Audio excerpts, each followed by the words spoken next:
Following is a presentation of the Magnitude Sports Network. Play on, and Anderson is going to launch for three. It's good!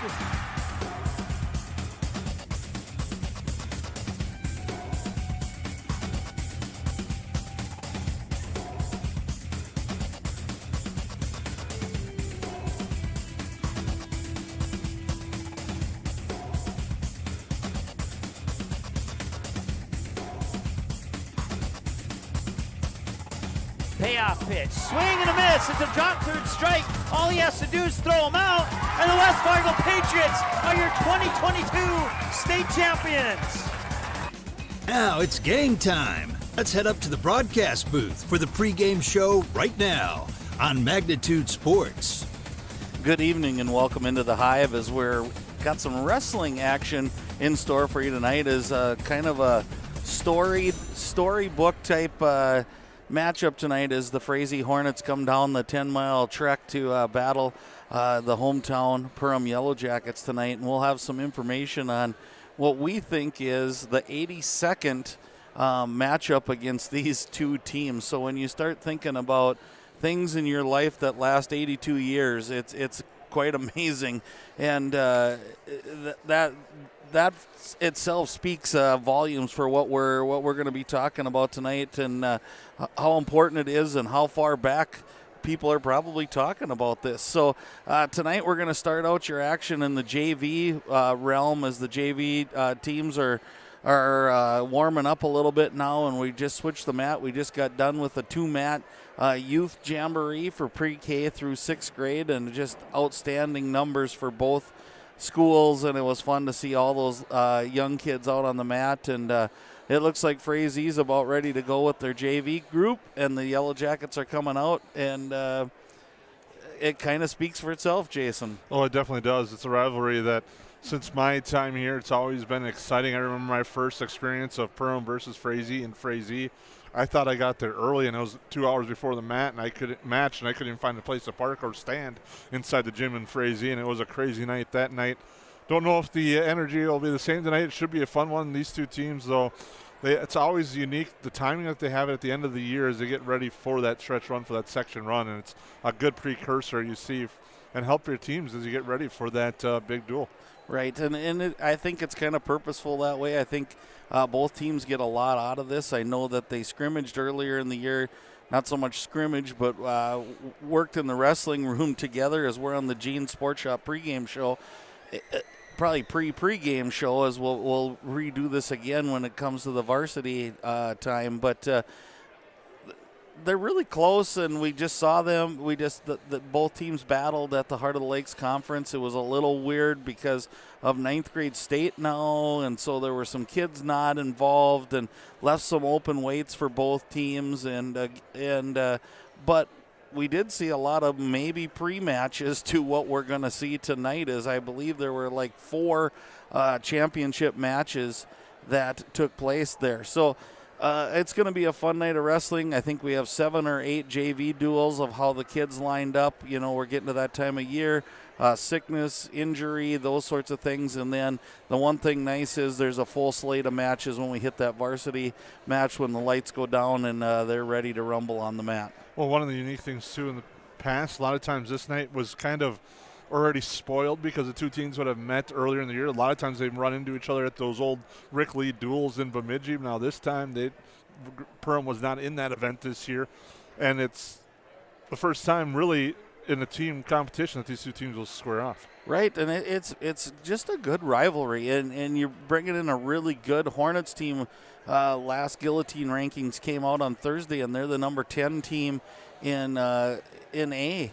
And so they're coming with something to prove as they come over here, and probably fuels the fire a little bit more for the Yellow Jackets, bringing in another ranked opponent. The best I've seen them wrestle all year was against Pequot Lakes Pine River Bacchus when they came in as the 9.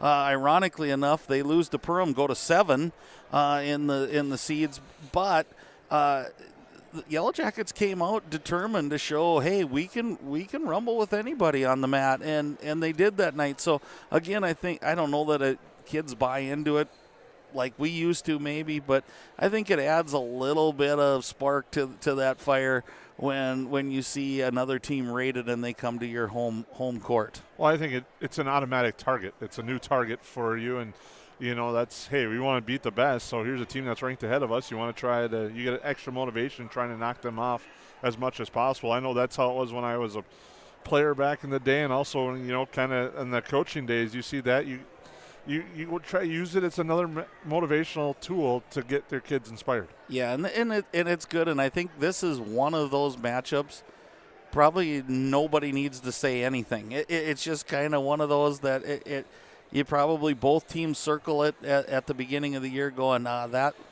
this is going to be fun when this gets together. And again, we've talked about before, I'm sure there's tons of stories of guys at the concession stand going, remember 20 years ago when we were in this battle together, and those sorts of things. And that's really what it's all about. Somewhere down the line, these guys are going to visit with each other. Now with social media, it'll probably be tonight or tomorrow. But for us, it was the next time you saw them at an event, you discussed those. So lots of cool things, lots of opportunities here, and we're kind of hitting some things on the pre-game show at the Gene Sports Shop. We'll talk about some keys to the match coming up after the JV matches, and Jason, I'm going to guess one that you might have, but. We'll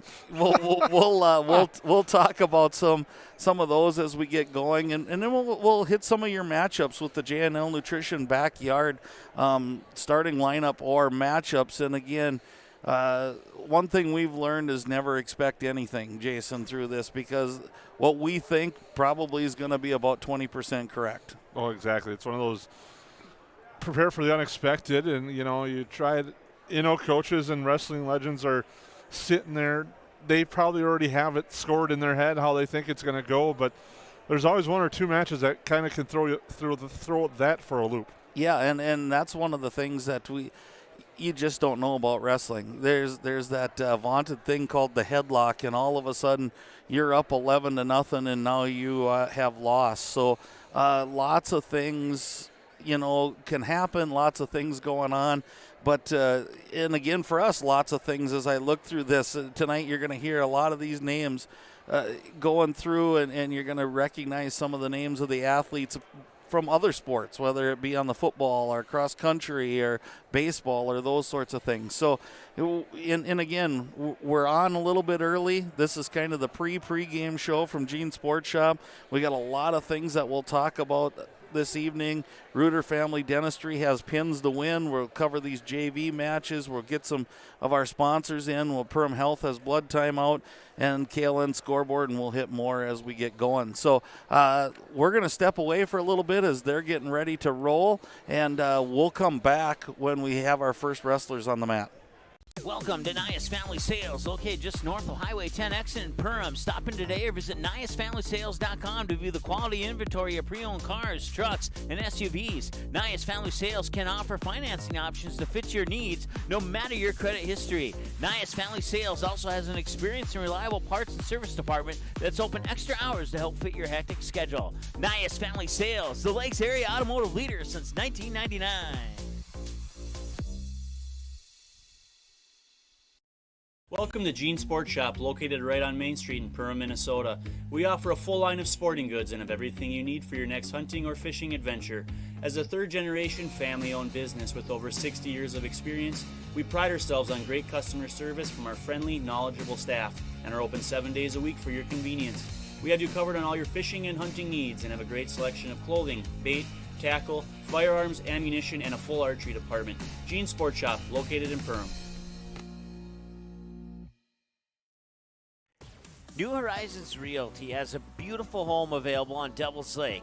No corners cut in this 5-bedroom, 5-bath, walkout-style home that includes a 3-stall garage. Host your friends to a breathtaking lake scenery from your new cedar deck patio that is only steps away from the beach. Make it your home this summer and many summers to come. Visit PermRealEstate.com for more info and photos of this magnificent lakeside home or call 218-346-7767 today. J&L Nutritional Consulting is the area leader in beef, dairy, and seed. J&L has over 20 years of experience, and they use the latest technology in ration balancing software to make sure every part of your feed is utilized. They provide adjustable profit and loss projections, and their seed division makes sure to bring the best seed for your field, no matter the brand. Contact Mike, Joe, and Andrew at J&L Nutritional Consulting, 218-346-7487. Hansen's Plumbing and Heating provides the highest quality products and services to ensure the comfort and safety of all their customers. It's what they do. Henry Hansen, later known as Hardware Hank, first opened the family hardware store in the early 1930s in Burgess, Minnesota. Today, they are proud to carry on his legacy of hard work and honesty through teamwork, fellowship, cutting-edge technology, and forward thinking. 218-346-2422 or make a visit in Perham, Burgess, or Detroit Lakes today. Hansen's Plumbing and Heating, proudly serving Minnesota families for over 80 years.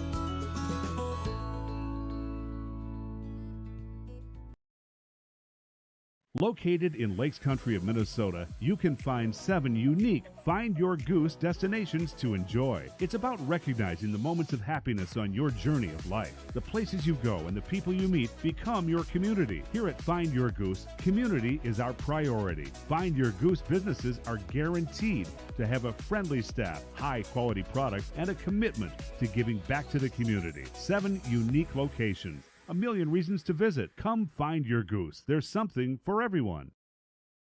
Ace is the place with the helpful hardware, folks. Why would you wander around a warehouse store looking for paint when you could just swing by your neighborhood Ace? In addition to Ace's award-winning service, we have top-rated paint brands. Plus, our color matching technology allows us to match any color. So stop wandering and start painting. Head to your neighborhood Ace today. Hi, this is Mallory Stotterell and Erica Saylor from Lakes Ace Hardware. You can expect expert help for your next project at Lakes Ace Hardware, right here in downtown Perham.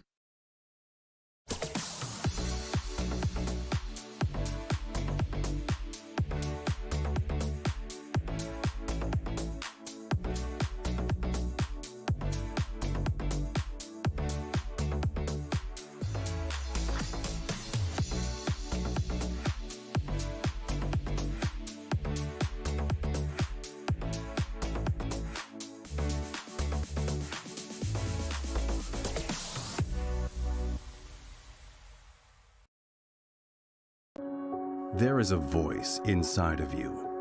Do you hear it? An ember burning deep within, calling you to gather your tribe, beckoning you deep into the wild, and instilling in you the courage of 10 Wolverines. You know that voice. Yep, it's me, your inner otter, and I want you to visit findyourinnerotter.com to explore all that Ottertail Lakes Country, Minnesota has in store for you. See you soon. Reuter Family Dentistry, with locations in Perham and Wadena, welcomes new patients. Come meet the friendly and professional team and experience for yourself what it is patients love about Reuter Family Dentistry. It's just nice to be in a small hometown knowing that you have a local dentist that cares about you, knows you, and wants to do what's best for you and your family.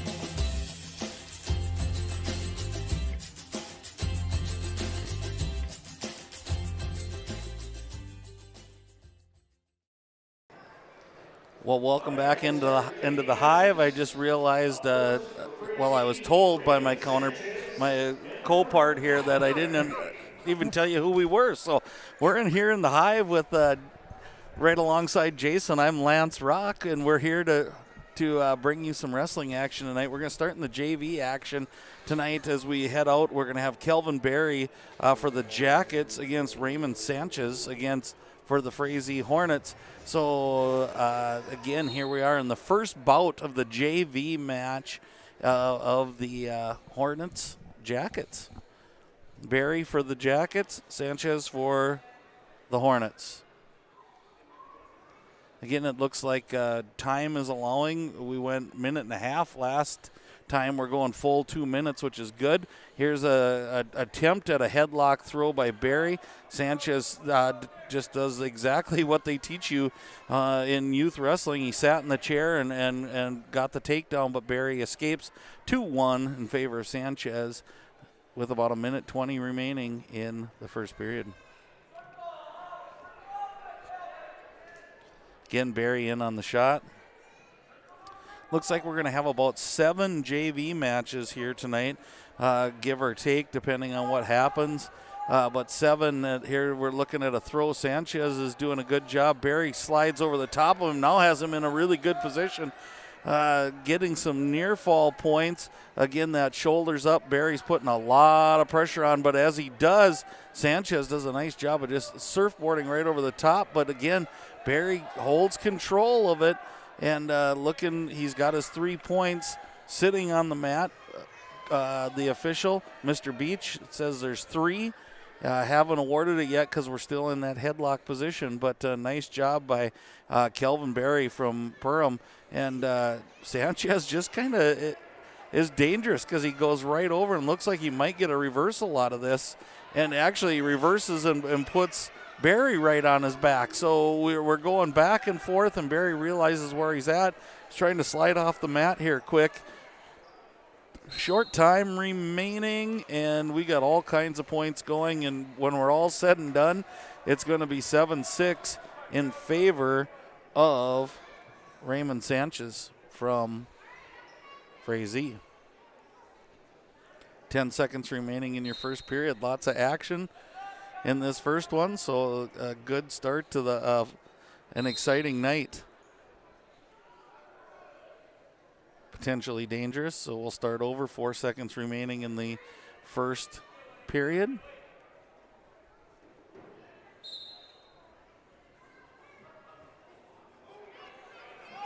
And there's the end of the first period whistle. Again, 7-6 in favor of Raymond Sanchez from Frazee, and he defers. Barry chooses top. I was confused there for a second myself. I thought he chose down, and then he looked like he was going to be in the cover-up position. So good start for me tonight. First, I don't announce Jason and myself, and then I miss that one. But here we go, and both wrestlers, good action so far tonight, and Barry's trying for a little roll here. Sanchez is trying to expose those shoulders. So both wrestlers definitely not afraid for some high risk. And there we have a reversal, and Barry takes an 8-7 lead. Been a thrilling start to the evening, like you said. I think it's going to be many of these fun, exciting matches tonight. Yeah, and that's the good thing about when Frazee and Perham get together, and here Barry has a fall. And so our first Reuter family dentistry pin to win by Kelvin Barry from the Yellow Jackets. Did a nice job there. Took the momentum after it looked like Sanchez was going to kind of have that strong first period, but Barry came out strong in the second and got a nice win. Right, both of them had a chance to definitely put the other one away, and nice job, Kelvin Barry. Coming on over in the second match here, and we'll probably go to commercial breaks here in between, trying to get our sponsors. Again, they're very patient with us during wrestling because it's hard to get in those commercials. So on the mat now we have Corey Fromuth from the Yellow Jackets and Gabe Schimmerhorn for the Hornets. And again, that's kind of what we talked about, is the names coming back, and Schimmerhorn definitely a name that rings tried and true to Frazee. So we've got takedown. Thought maybe I saw a reversal. Now we're getting back points. And we had a reversal, and then we had another reversal and back points, I believe. So lots of things happening with about a minute to go here. And both wrestlers and both matches so far, Jason, real kind of topsy-turvy and not knowing who's going to win it. Well, you talked about these coaches kind of putting those matches together doing a nice job of finding even opponents, and so far, for the most part, they're 2 for 2. Exactly, and that's a skill, I think, in a real good conversation that's unique to the sport of wrestling, where you sit down with the opposing coach and you start visiting about, well, what can this wrestler do, and what are we looking for, and are they getting close to varsity matches? And they go through a lot of criteria to find that these matches, and then the weights have to match up. So again, nice match here by Schimmerhorn, and he has got Corey Fromworth in a bad way, and there's another pin to win by Reuter Family Dentistry, this time going the way of the Frazee Hornets.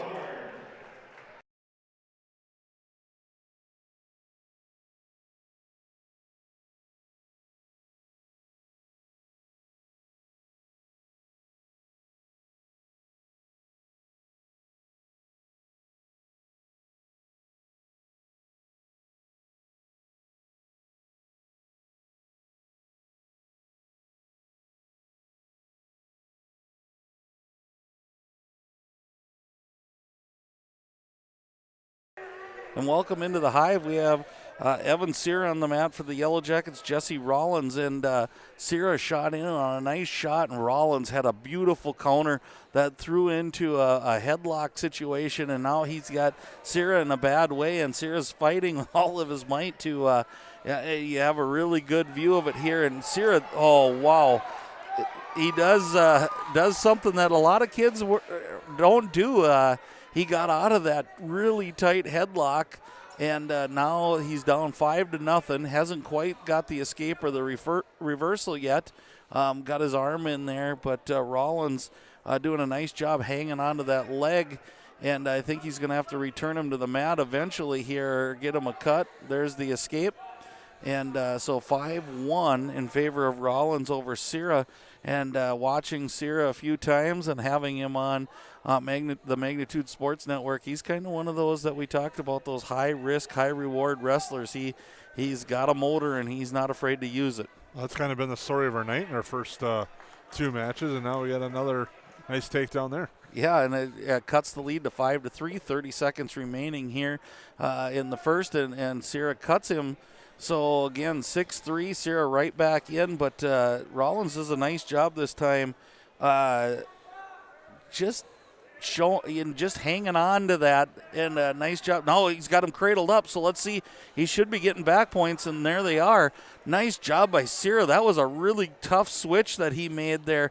Now he repositions into another spot, so he should be getting another set of bonus points, kind of in a body lock type position, and that's the end of the first period. And whoo, that was some action there. And Sierra comes all the way back after being down 5-0, and now he is ahead 7-6 if they've got that right. And I'm not keeping score up here. I probably should be, but nice job by Evan Sierra to, first of all, not give up that pin. Second of all, come back with a vengeance.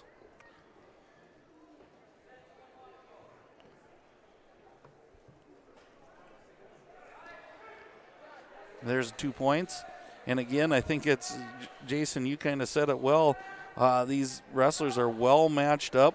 They are ready to roll, and it's going to be anybody's match in any of these as we get going. So 8-7 lead right now for Jesse Rollins over Evan Sierra. But if we've seen anything, no lead is safe between these two.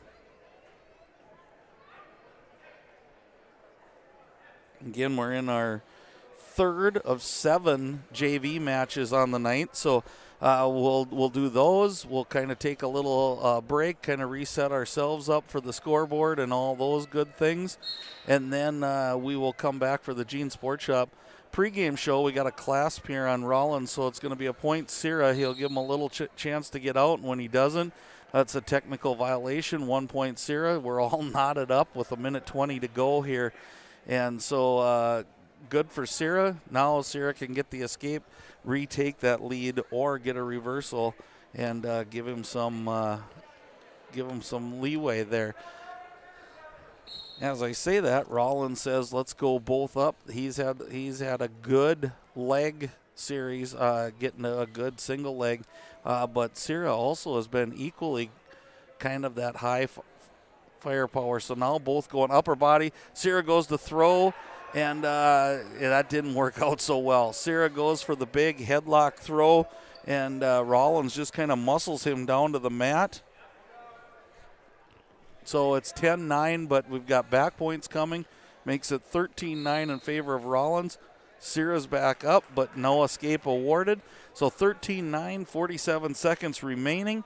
And really a fun match to watch here as these two young men are just going all out, and both motors are running high right now. Sierra comes up, trying to break those wrists. Nice mat return there by Rollins, and not letting Sierra up. So again, definitely one of those. Sierra wants to get that escape or reversal here in the next 30 seconds, kind of cut into that lead and give him a chance in the fourth. But nice ride here by Rollins as he's really heavy pressure, and we got a full Nelson. So again, this will be the second technical violation against Rollins. And again, that's why we wrestle these. And that's why JV is so important. You start to work out some of these kinks and allow yourself to be ready to be on that varsity mat someday. So 19 seconds remaining, 13-10 lead. So now an escape by Sierra, and he's just dragging along, and he turns, but nothing happened. And again, once Sierra starts to get that mat presence here, he's going to turn himself back in instead of going out of bounds, because I think he would have got out there if he would have stuck with what he was doing. 11 seconds remaining. Was going to be a quick fire out, but Rollins just kind of splatted him right back to the mat. Now has a good crossbody ride on, and I don't think Sierra's going to get out, and he does not for lack of effort, that's for sure. But so we're going to go 13-10 into the third period. So high scoring, high risk, high reward, and I don't think we're done yet. Indeed. We got to get a good indeed in every wrestling match. Rollins takes down, and Sierra kind of comes out in front, and Rollins just latches onto that leg, now looking to elevate that leg. If he can break the hand grip of Sierra, he should get his one on the takedown, or on the escape, but he's looking for a reversal here. Now they're neutral, so one more for Rollins. Makes it 14-10. Well, Lance, if this is any indication of what the night's going to be like, we're going to have a full card of exciting matches back and forth tonight. Yeah, it should be fun, and you kind of wonder here, the scoring's kind of come to a halt. Either we're trying to do, here we're going for big throws again, and again, for Sierra, it's been the one thing is he wants to throw, and Rollins has just kind of been over-muscled him there a little bit, and now all of a sudden it's 16-10 Rollins with 50 seconds left. Sorry about that, Lance. You always hear about the heat check. There's a strength check right there. He thought he had the power to throw him over, and now he finds himself in a tough spot. Right, and again, when your motor's going that fast, and maybe a lot of times you don't get to wrestle 6 minutes, and you kind of run out of that energy, and someone might say, well, how do you run out of energy in 6 minutes? But the physicality of wrestling and all that's exerted there, it's easily done, and you see a lot of guys where they'll say the gas tank was empty at the end of that 6 minutes, and here's a nice flip over series but out of bounds. And so 18-10, 15 seconds, 17 seconds remaining here.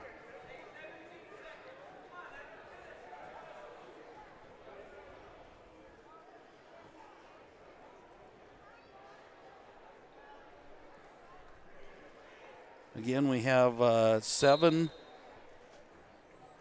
matches tonight in the JV portion of this, and we'll at the end of this 10 seconds we'll probably hit another sponsor, and then we'll be back again. It looks like it's going to be Brayson Salo and Eric Rodello coming up on the mat after these messages.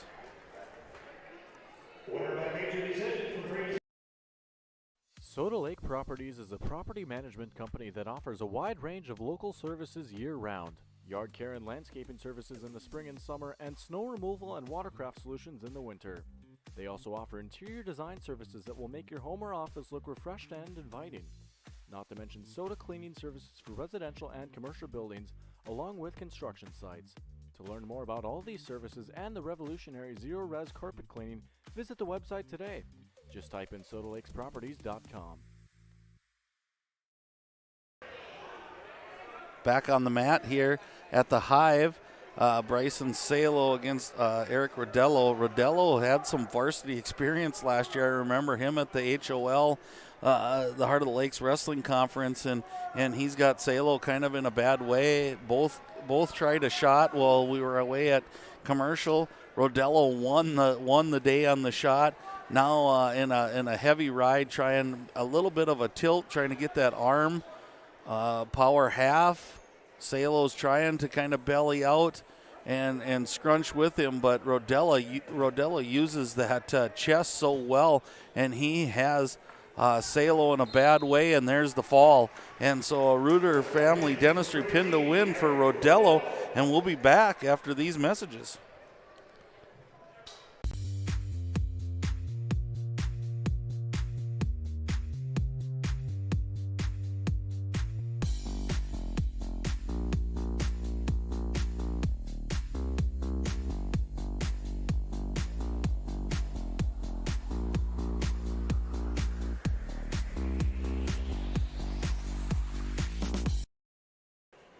Welcome back into the Hive with Jason Groth. I'm Lance Rock, and we now on the mat have Chase Lobby from the Hornets and Cash Burke from the Yellow Jackets. And Cash has seen some time on the varsity mat as well.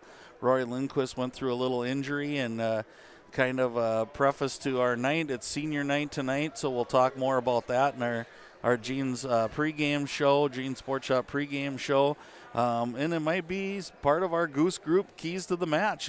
One never knows about what we'll talk about those seniors. But Cash Burke now on the mat, and Cash is one of those guys that I think the Yellow Jackets are kind of counting on. He gives us some depth at those upper weights, and is starting to come on and feel more confident on the mat all the time. And I know for one thing, Cash certainly really got more comfortable on the football field this year as he kind of got pressed into service early on in the season, and just did a super job on the football field.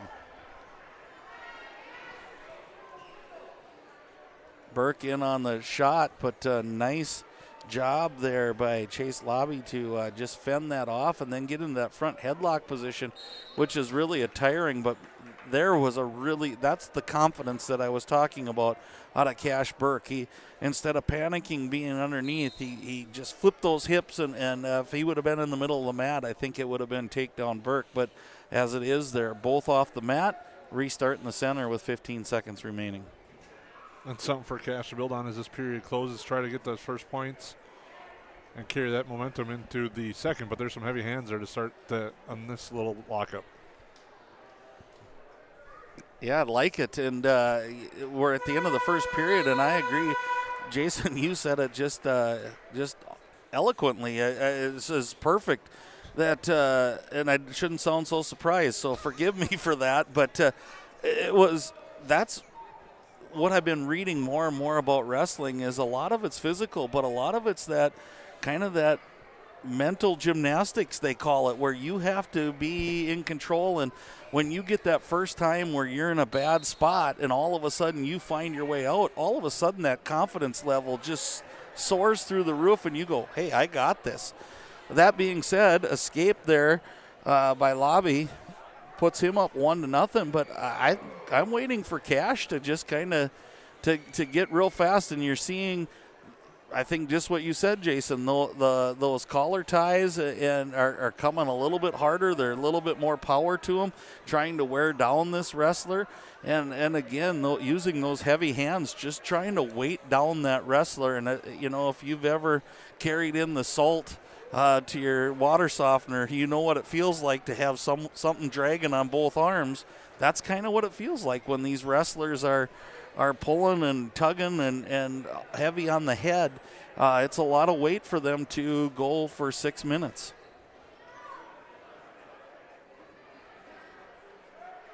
Cash Burke down, and I think if you're the Yellow Jackets, you're looking for Cash to make some sort of move, but he stall called there on Lobby, and so that kind of gives Cash a little bit more incentive here to just really push this action, because one more gives him a penalty point and ties it up. So that being said, Lobby in on a kind of a half-hearted shot.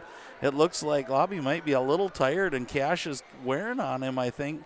And look for Cash to do something here soon. And there's that second stall, and a point for Cash Burke makes it 1-1. And Cash should have his choice in the third period and should be able to take down. That being said, Cash in on a single. Let's see if he can finish it in the last 15. Switches to a double, but we've got the wrestlers off the mat and feet off the mat, so back to the center. But again, Cash Burke with a nice single into a double series there. 2 more JV matches remaining after this, as we're in the final 8 seconds remaining. Cash goes into a front head drag. Let's see if he gets the turnaround. He does. Cash Burke with a timely takedown in the last 5 seconds takes a 3-1 lead, says I'm taken down, hopefully up 4-1 here shortly. Coming up yet on the mat tonight, we're going to have next will be Aiden Wilprecht for the Yellow Jackets and Joey Heisler for the Frazee Hornets. And then the final bout of the evening, John Stake for the Yellow Jackets, and Raymond Sanchez makes his second appearance on the mat and will be coming out to the end for the final one. We have escape by Burke, 4-1 on our scoreboard, and 1:20 remaining here on the clock. And so Cash going right back to those heavy hands.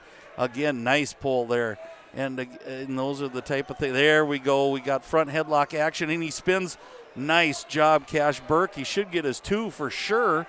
If not, he's got a spin behind him, but man, he's got 2, and there it is.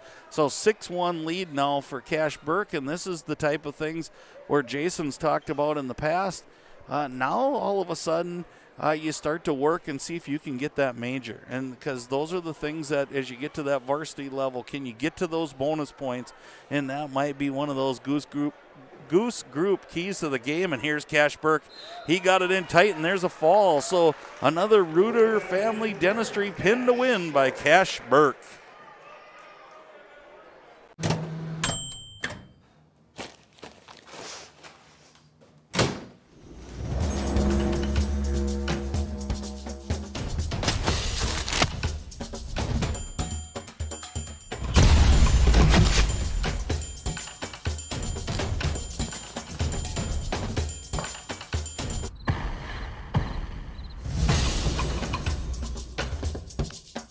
Sometimes to her. Welcome into the Hive. JV action happening here. Hornets, Jackets. We have Aiden Wilprick for the Yellow Jackets, Joey Heisler for the Hornets, and right on cue, Joey Heisler with a takedown leads it 2-0 with 1:35 left on your clock. I'd like to thank KLN Family Brands sponsoring our scoreboard. Thank them for their support, as well as many of our other sponsors here tonight. And as it's always fun when it's the Yellow Jackets and the Hornets.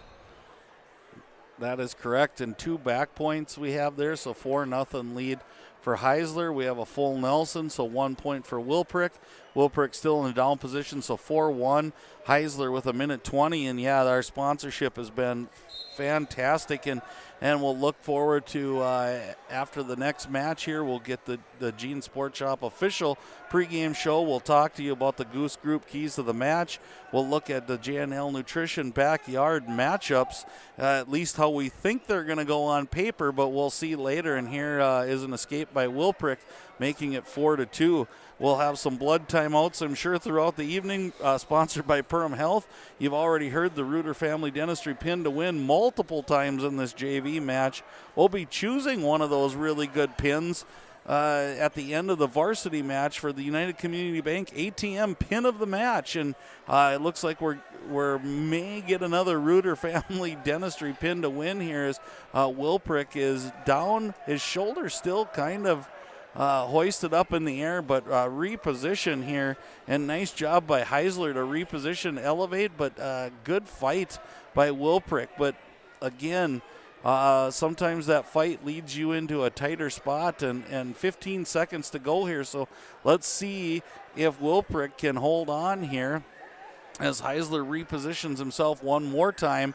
5 seconds remaining. Let's see if we can withstand this. Aiden Wilprick get to the second period, and he doesn't with 0.7 seconds. Another Reuter Family Dentistry pin to win by Joey Heisler. Welcome to the Cactus. The Cactus was built from a passion to gather, to celebrate, and to experience sophisticated fun. Gather your group, rival friends in a game of golf, or lace up the bowling shoes in a grand rendition of the classic American pastime while you enjoy our classic American cuisine served from our scratch kitchen. Don't forget, the Cactus is your go-to watch party destination for all Perham Yellow Jacket broadcasts. The Cactus, a unique dining and entertainment venue, 43-521 Fort Thunder Road in Perham. Hey, back on the mat here at the Hive, Yellow Jackets and Hornets JV Wrestling. This is our last match of the night. We'll go to a little break after this, kind of get set up. We'll come back with the Gene Sports Shop pregame show, get you ready for varsity action as we get going. But on the mat right now for the Perham Yellow Jackets, we have John Stake. John Stake on the mat, and Raymond Sanchez making his second debut out on the mat here as we get going. So Stake, Sanchez, Yellow Jackets, Hornets. And it's been a fun JV match. Lots of action. If you like high-risk maneuvers, it's been good. There's been a lot of attempts to throw. I don't think any of the wrestlers have been shy about being on the mat. And a really nice performance by both clubs here as Stake tries to fend off a shot here by Sanchez. High hips usually win on this one, and Stake does just that. He was going to his back, all of a sudden popped up off that mat, got those hips up in the air, got it on top of the shoulder. Now he's in a position to get the two. Coaching staff led by Coach Felt here really trying to coach up Stake, and he does. He gets the two, and now he's getting back points. 20 seconds remain on your KLN Family Brand scoreboard as Stake tries to lock it in tight. Looking at the official, again, maybe up on his toes a little bit more. 9 seconds remaining. Now Sanchez does a nice job, and we saw that in the first one, and there's the fall. I was just going to say he did a nice job of getting off the mat, but not this time, as John Stake with another Reuter Family Dentistry pin to win, and that kind of seals the deal unless we see somebody else come out here. We'll be taking about a 3-minute break here, kind of get our scoreboard set up, get you ready, and we'll come back with the Gene's Sports Shop pregame show here on the Magnitude Sports Network. How has United Community Bank helped you guys through the years now? Well, we started 13 years ago with one employee in a little shop out of our home. And now over the years, we've grown to about 25 employees and 2 shop buildings. So they have absolutely been amazing, supported us, trusted us, and put their faith in us.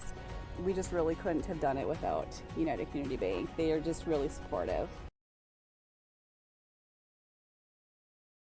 Budget Blinds, based in Detroit Lakes, serving Perham, Fergus Falls, and Park Rapids, is celebrating its 30th anniversary. Whether you need blinds, shades, shutters, drapes, check out the entire inventory online, budgetblinds.com. Also, schedule a consultation on the website. Have more questions? Give them a call, 218-206-9599. Budget Blinds is backed by the #1 provider for custom window coverings in North America and is your local window coverings expert. Visit online, budgetblinds.com. What sets the world's leading hospitals apart from the rest? It's their continued ability to deliver the highest quality patient care. Perham Health is honored to be a top 10 Minnesota hospital. Patients experience it, and Newsweek has recognized it. Even during the unpredictability of the pandemic, the nurses, doctors, and many others at Perham Health put their best foot forward. Thank you to everyone at Perham Health for continuing to provide the best patient care. Welcome to Nias Family Sales, located just north of Highway 10 exit in Perham. Stop in today or visit NiasFamilySales.com to view the quality inventory of pre-owned cars, trucks, and SUVs. Nias Family Sales can offer financing options to fit your needs, no matter your credit history. Nias Family Sales also has an experienced and reliable parts and service department that's open extra hours to help fit your hectic schedule. Nias Family Sales, the Lakes area automotive leader since 1999. Ace is the place with the helpful hardware, folks. Why would you wander around a warehouse store looking for paint when you could just swing by your neighborhood Ace? In addition to Ace's award-winning service, we have top-rated paint brands. Plus, our color matching technology allows us to match any color. So stop wandering and start painting. Head to your neighborhood Ace today. Hi, this is Mallory Stotterell and Erica Saylor from Lakes Ace Hardware. You can expect expert help for your next project at Lakes Ace Hardware, right here in downtown Perham.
Reuter Family Dentistry, with locations in Perham and Wadena, welcomes new patients. Here's what Reuter Family Dentistry can offer you.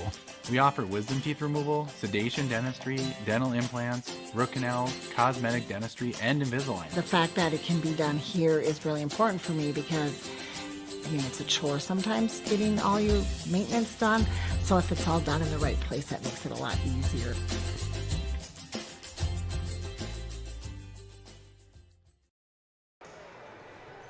Welcome to the Hive. Jason Groth here. I'm alongside Jason Groth. My name's Lance Rock, and we've each done it once, so I had in my head not to do that, but here we go. Just looking so forward to tonight's action here. The Frazee Hornets come into town ranked 10 in the latest guillotine poll. The Yellow Jackets kind of on a roll, knocking off Pequot Lakes Pine River Bacchus, who was rated number 9 in Class AA not too long ago, now up to 7. So the Yellow Jackets prove that they can wrestle with anybody. Off to Mora, they wrestled Albany, took care of business there, wrestled a really good Mora team who's 9 right now, kind of taking the place of the Pequot Lakes Pine River Bacchus road crew, and suffered defeat there, but really came on in those upper weights. And talking with Coach Vetch a little bit, a few things go the Yellow Jackets' way, and they're right in there. So again, 3 top 10 rated teams in the schedule here for the Yellow Jackets at the end of the season. And again, it goes back to former coach Rob Mosier used to say, iron sharpens iron, or steel sharpens steel, and that's kind of what's happening here for the Yellow Jackets as they're getting ready to go. Lots of things tonight happening.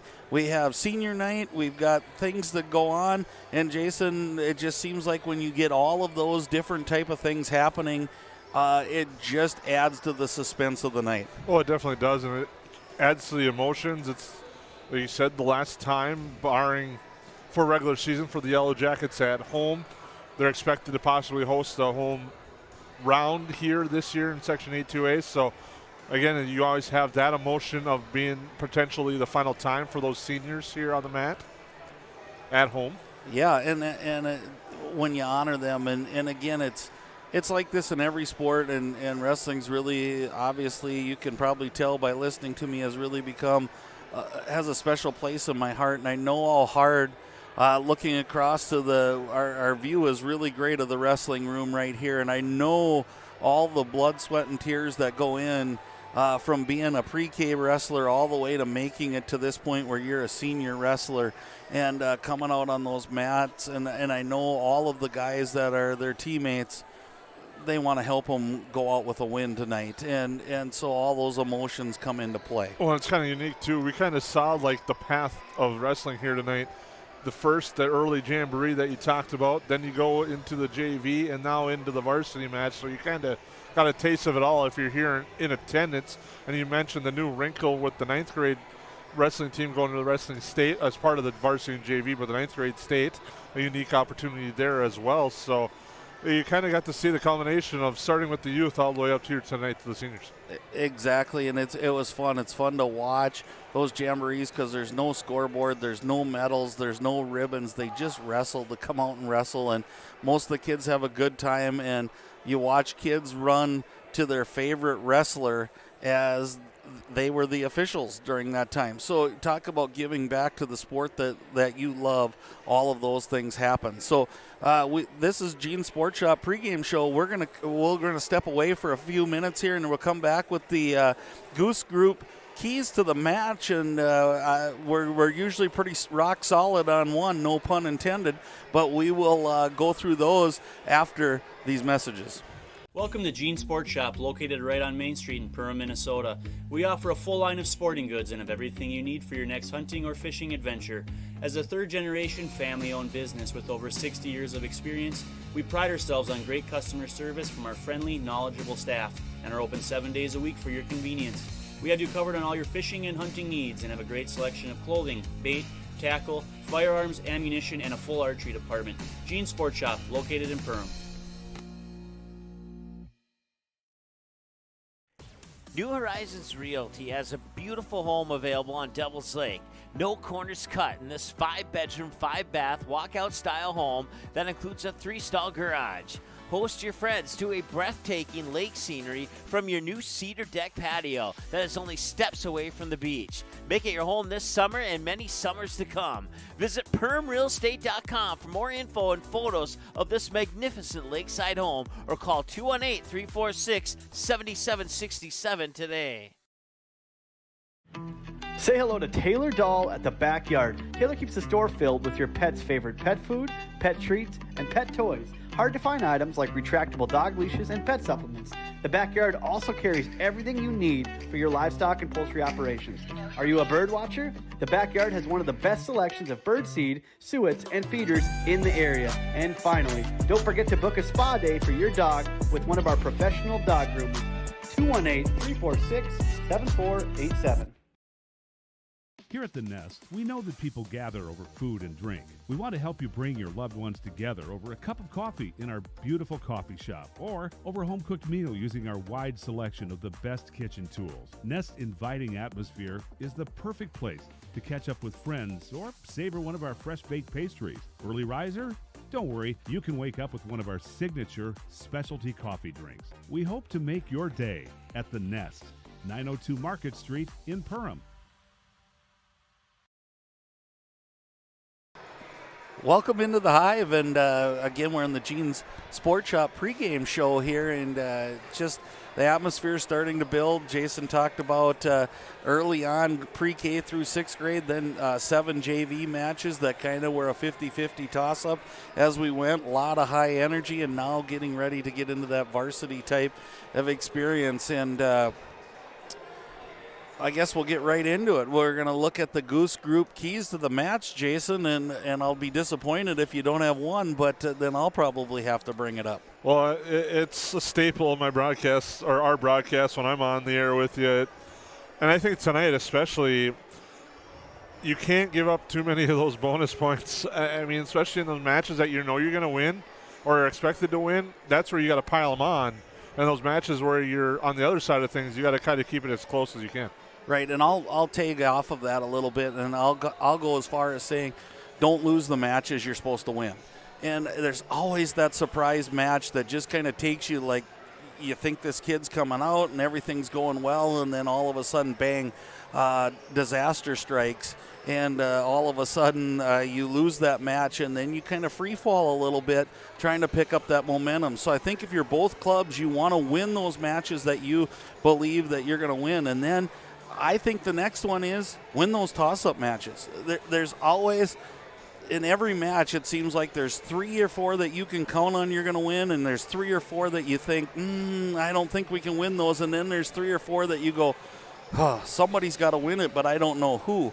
And if you come out on the upper echelon of those matches that are toss-up matches, I think you're going to win tonight's duel. And so a lot riding on a lot of these kids, and unfortunately a lot of times they're young kids that the pressure's going to come down to. That's going to kind of lead into my next one is forget about the history. I mean, we've talked about these two teams. Potentially we think it's the 82nd matchup where Frazee holds that 55-25 edge. I mean, for the Yellow Jackets to actually even that score up, I'll probably be 70 by the time that happens. So it's to make a little bit of your own history tonight, make a win, and try to drive forward if you're the Yellow Jackets. I mean, that's neat for us to say as historians about the sport and looking at that type of stuff. But if these kids, it's trying to make your own, not your mark in the chapter of this great rivalry. Absolutely, and if you look at history, I mean, Frazee was unstoppable for years and years and years under Clay Nagel, and he's still on staff here. And what he had put together, I mean, they were just a dynamo. It's how I started watching wrestling, was because you kept hearing about Frazee all the time, and all of a sudden you started listening to it, and it got into my blood a little bit. And they had a lot of years. Now, that being said, the last 5-6 years, 7 have been all Yellow Jackets. And again, we went through those years of that team and that group of wrestlers that were 5-time state place winners as team, and they kind of held the edge on the Hornets. So now the Hornets are trying to swing that pendulum back into their favor, and I don't think the Yellow Jackets want that to happen. So, and then lastly for me tonight is be there for your seniors. You know, they've given a lot to the program, and we're going to talk a little bit about them. Rory Lindquist weighing in at 220, coming back from some injury. Rory's kind of battled that long line of, it's difficult to crack that lineup when you're a bigger guy and you're younger. And so it took him a while to get to this lineup spot. Now he's really starting to seize the day. I think won his last 4 now, has a winning record, starting to work with that confidence, build that confidence. And Rory's just a really good kid. And I've got to know Rory personally, and we wish him nothing but the best, and we just want to thank him for what he's done for Yellow Jacket Wrestling. And then the other one, Caden Felt. Caden Felt has been a battler. He's been some part of the varsity wrestler since I think 8th, 9th grade. Usually gets out against some tough kids. We've talked about him being a high risk, high reward, which sometimes your record doesn't really look that great when you're going out to give it your all and entertain and do those sorts of things. But it's such a grueling sport, and for Caden to do what he's doing and going in and night out, and I'm sure looking at where he can fall tonight, he's going to get a tough hombre again from the Hornets. So Caden Felt, he goes out there and he battles, and that's one of the things that I think you can take from the sport of wrestling, and I know Caden and Rory are both going to take it from this, is it's hard work, and it's a battle every night, but it's worth it. And I think that's the life lessons that'll take these two guys a long ways in life. So, that being said, senior night tonight, we're going to step away for a little bit here, and then we're going to come back with the J&L Nutrition Backyard matchups here on the Gene Sports Shop pregame show. I didn't know what a derecho was. Didn't know that kind of storm existed. I didn't worry a bit about my coverage. It did not let me down. I was not caught blindsided. The secret is to have an agent that gets you insured for your needs. If you don't have Farm Bureau, you don't have good insurance. Contact Farm Bureau agent Michelle Beck in Perham at 218-345-4010. Budget Blinds, based in Detroit Lakes, serving Perham, Fergus Falls, and Park Rapids, is celebrating its 30th anniversary. Whether you need blinds, shades, shutters, drapes, check out the entire inventory online, budgetblinds.com. Also, schedule a consultation on the website. Have more questions? Give them a call, 218-206-9599. Budget Blinds is backed by the #1 provider for custom window coverings in North America and is your local window coverings expert. Visit online, budgetblinds.com. How has United Community Bank helped Snacks Plus grow throughout these years? United Community has been, we came to Perham in 2004. And the way we got connected with United Community is the family that we bought the business from at that time, they banked here. So we obviously needed a partner in that part of it, and they've been great. I mean, every step of the way. Every time we have needed a partner and needed help with doing a project, which has been many, they've been right there. Soda Lake Properties is a property management company that offers a wide range of local services year-round. Yard care and landscaping services in the spring and summer, and snow removal and watercraft solutions in the winter. They also offer interior design services that will make your home or office look refreshed and inviting. Not to mention soda cleaning services for residential and commercial buildings, along with construction sites. To learn more about all these services and the revolutionary zero-res carpet cleaning, visit the website today. Just type in sodalakesproperties.com.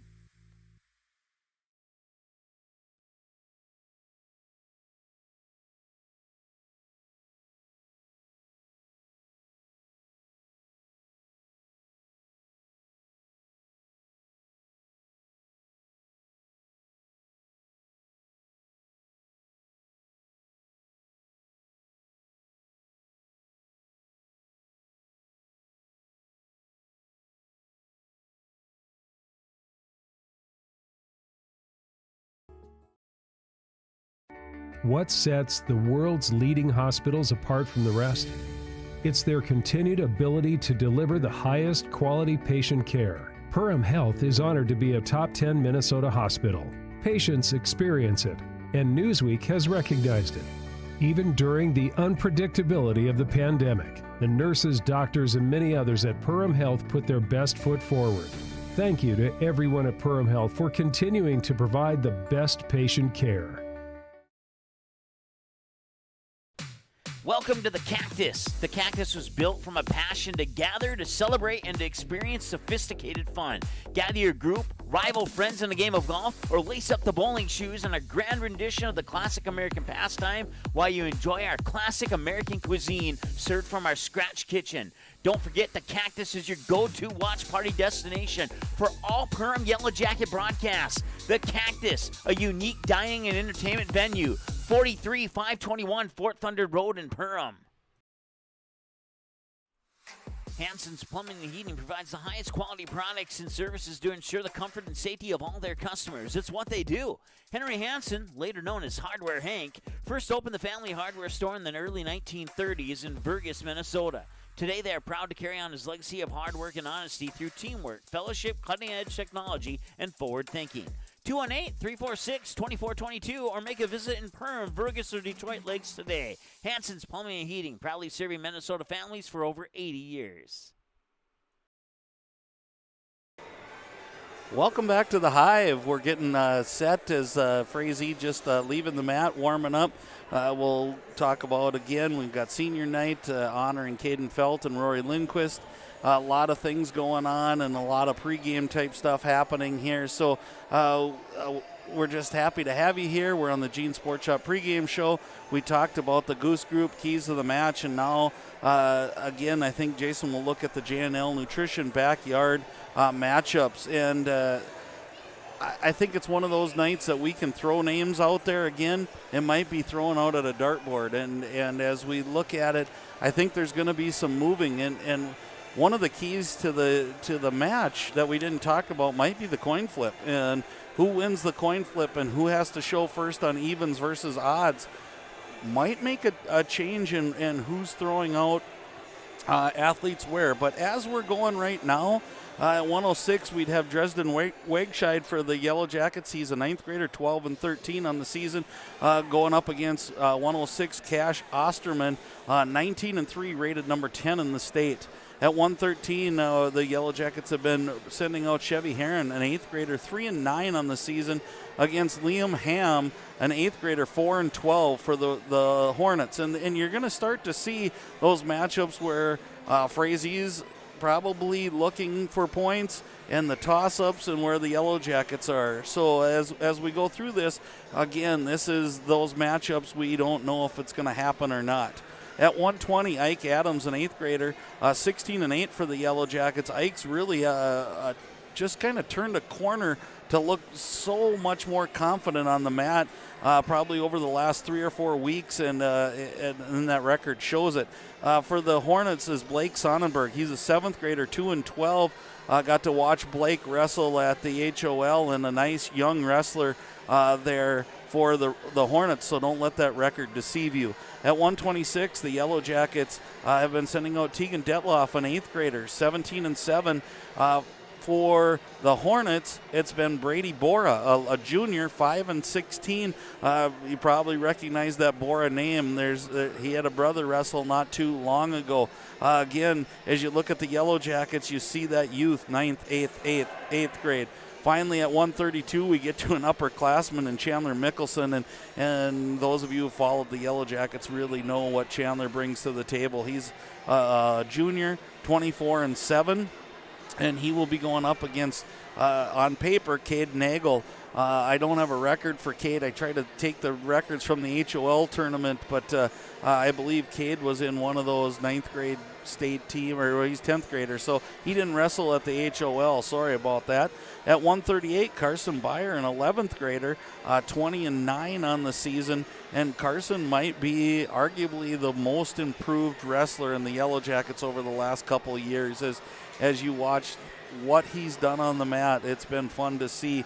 At 138. At 138 for the Hornets, Josh Melma is 3-3. I don't know the story there, but I know Melma was in the starting lineup last year as well. So, again, another varsity wrestler. At 145, Nick Peters, a 10th grader for the Yellow Jackets, 9-13. Bailey Peichel, a 10th grader, 14-8, but a state entrant last year for the Hornets. At 152, one of those seniors that we're honoring, Caden Felt. Caden Felt has had a long career for the Yellow Jackets. You've heard his name a lot. He's 11-14 on the year. The matchup, it would be a tough one. Tyler Moe, 18-7 on the year, rated 10th in the state. At 160, Tristan Larson maybe be on the mat. He's 12-12, a 9th grader. Jake Nagel goes at 160 for the Hornets. He's 20-4 and rated 3rd in the state. Last year was a state entrant.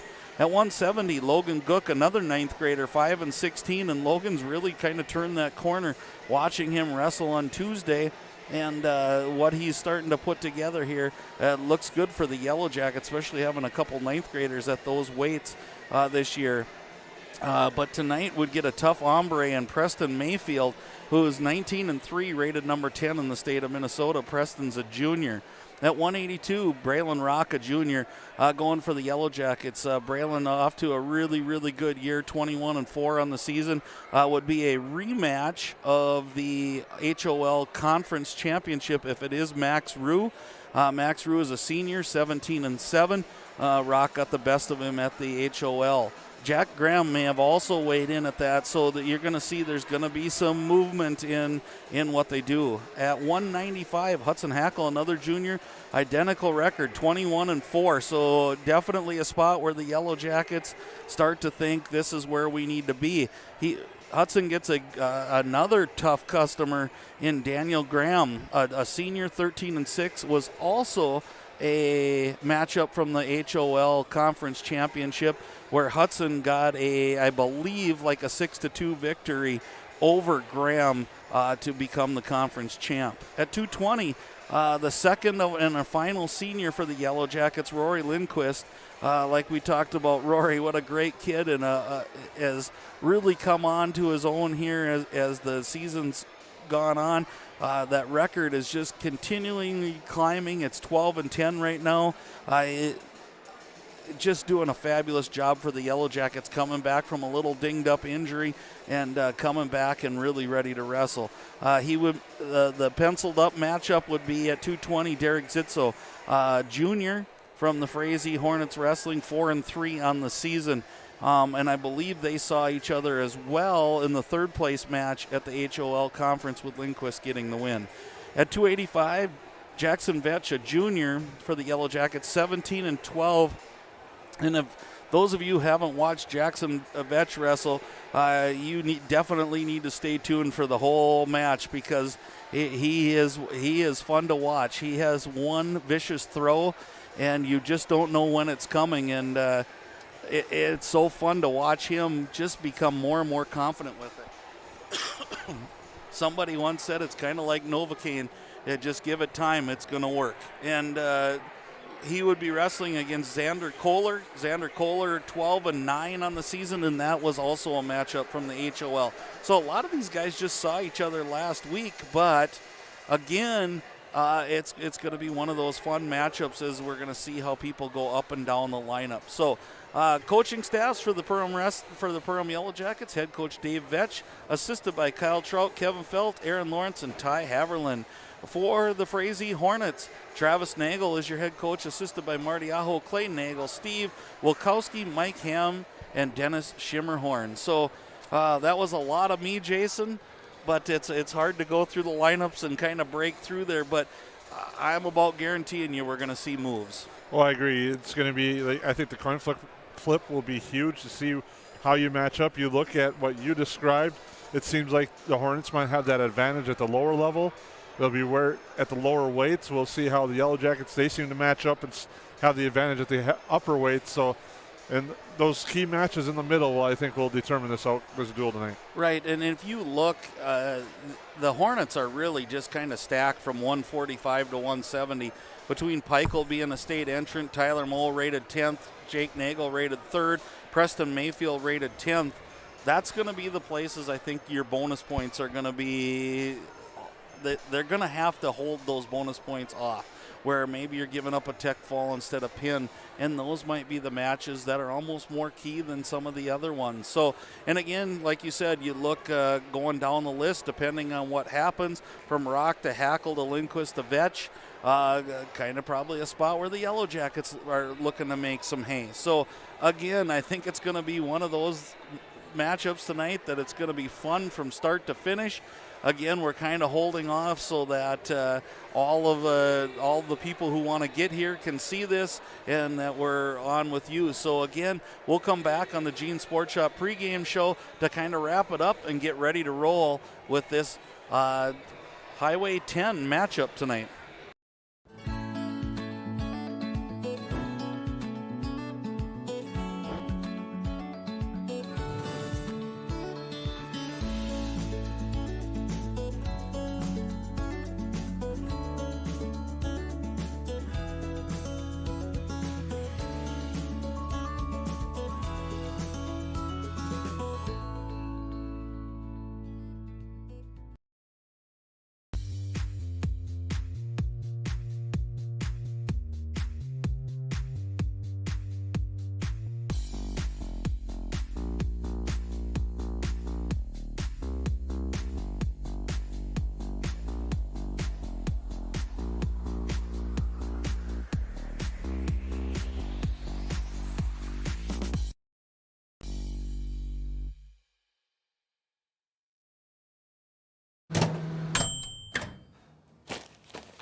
something with your hair?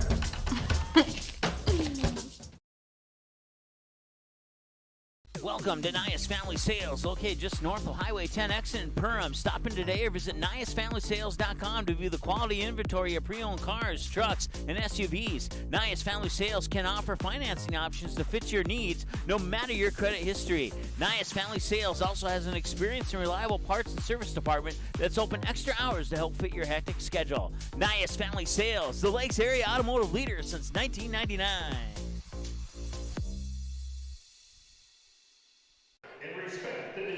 Welcome back into the Hive. Yellow Jacket head table announcer Bruce Perham kind of going through some instructions. You see the captains at a center B here, and again the Battle of the Bees on, and it's going to be fun, and it's just a great night. And referee Mr. Beach has been around a lot of these, so he knows exactly what he's in store for when he does this. And what a great setup again here. And so we're going to step away while the Yellow Jackets get ready, and we'll be back shortly on the Magnitude Sports Network. Hi, I'm Alec Meyer, and I'm a mortgage lender at United Community Bank. The best part about my job is I get to help people like you buy your dream home. At United Community Bank, we have many different loan options to best suit your needs. We offer loans with as little as 0% down and may have down payment assistance available to help you secure your first home. I'm Alec Meyer, and I'm a mortgage lender at United Community Bank. Stop in and see us or visit us online at ucbankmn.com. United Community Bank, member FDIC, equal housing lender.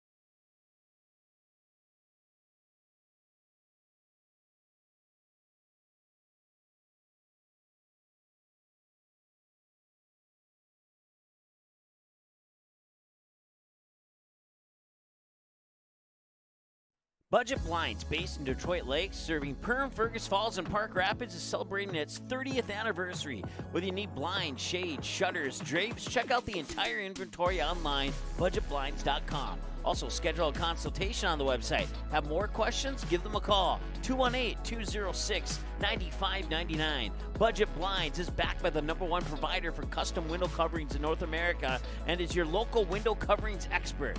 Visit online, budgetblinds.com.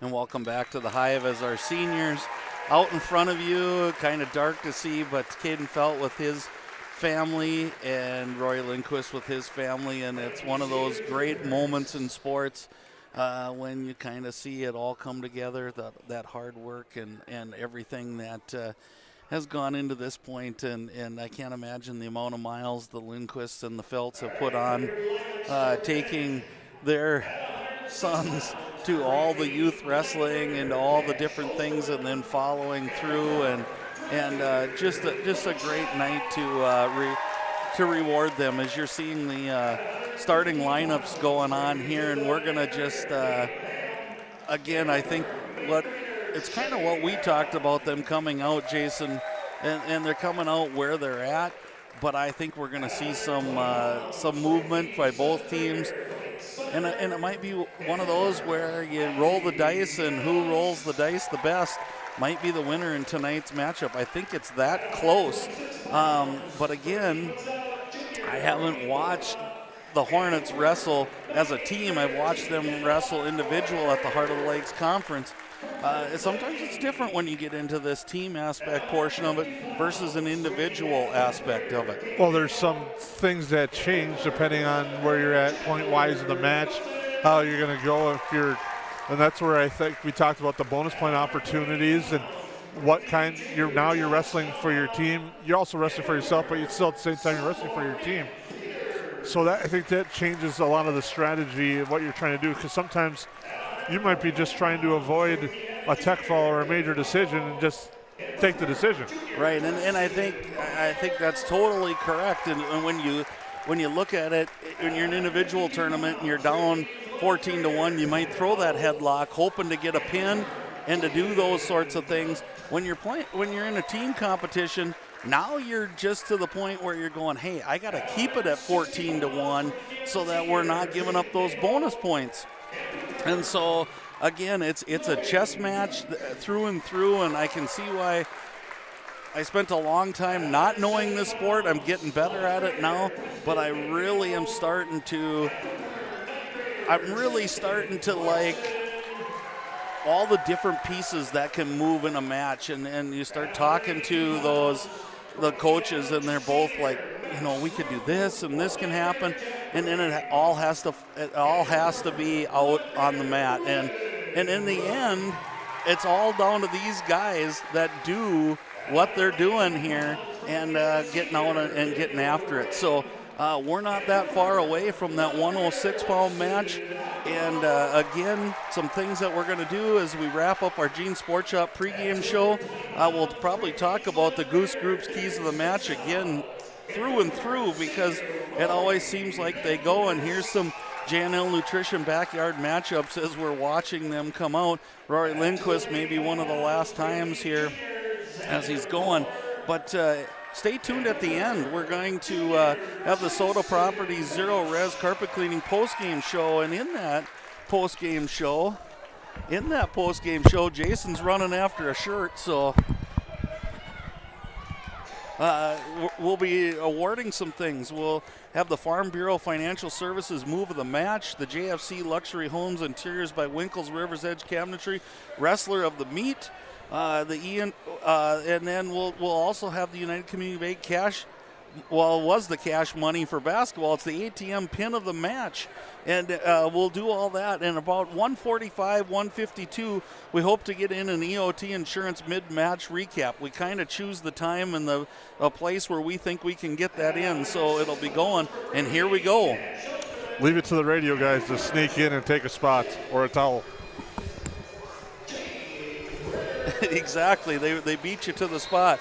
So here's our first one. James Ritter comes out at 106 instead of Dresden Wegscheid against Cash Osterman.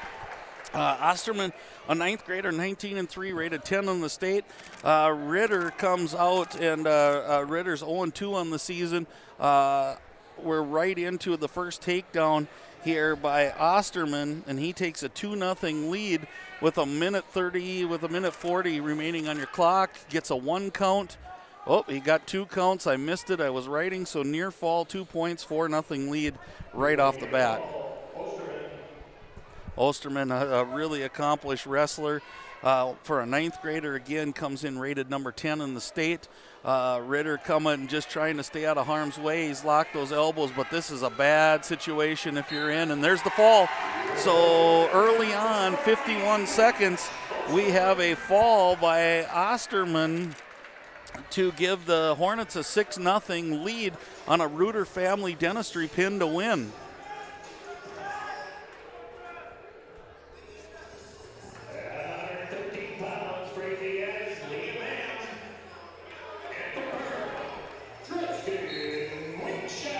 So at 113 pounds, the Frazee Hornets send out Liam Ham.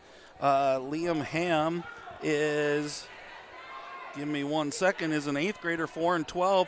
The Yellow Jackets bump up Dresden Wegscheid from 106. So again, there's that cat and mouse move already. Wegscheid goes from 106 to 113. Again, the Yellow Jackets, I think, looking to steal one here. 113, Liam Ham again, an 8th grader, 4-12. And Dresden Wegscheid, a 9th grader, 12-13 on the season. And Dres is just continually improved. He's got a lot of mat time from last year, and this year he's in on a single, looking really hard. Nice whizzer in there by Ham, but Dres brings it up, and this is where I've seen him just, I don't know if it's confidence or strength or maybe a little bit of both, where before he would get taken down to the mat. Now he's been able to pick it up, so he sinks in on that single. Now he's trying a little different move on this thing as he steps over the top. Again, I think the Yellow Jackets coaching staff there. Oh, I thought he was doing the throwing, but Ham kind of sprawls out of this thing, and now Ham's in a little bit better spot, and we get a stalemate. So around 40 seconds remaining on the clock. Good shot there by Wegscheid. Ham, excellent job defending.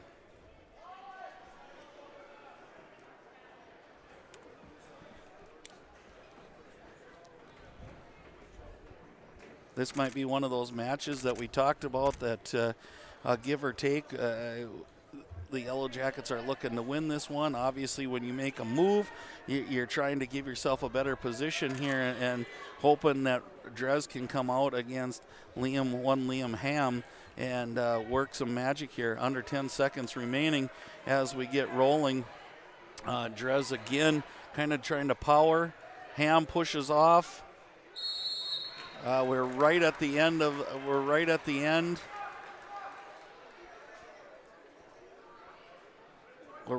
of the match, and again, they go right to the second period with 0.1 seconds remaining. 0-0 on your KLN Family Brand scoreboard. We're going both up. I didn't see who picked neutral, but we're going neutral. Again, that leg attack was good for Drez. We just got to finish that. A little bit of a trying for a sweep single, blocked by Ham. Ham in kind of on a half-hearted shot.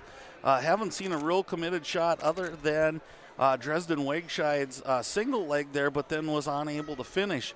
Drez going heavy on the head. Ham shoots in on a nice single. Drez tries to sprawl out, but Ham's in a good position. Now whizzer by Drez, and Drez is trying to bail. Oh, and as he hits the mat, he bounces. Drez, nice job, Dresden Wegscheid. And Dresden gets the 2-point takedown. Now gets top. Trying to bring him down to the mat. Trying to drag him down to the mat. He does, but as he does, Ham spins on Drez and then reverses. So 2-2. Wow, what a flurry of action there by Wegscheid and Ham. We're in the second period, and now we're looking at getting some back points, and I saw one swipe and no more than that, as Drez has got to try to stay out of harm's way here and fight through. We've got about 35 seconds remaining on your KLN Family score clock, and it must be getting close. And there's a 1 count, 2 count. So now we're getting back points here, 2 for sure.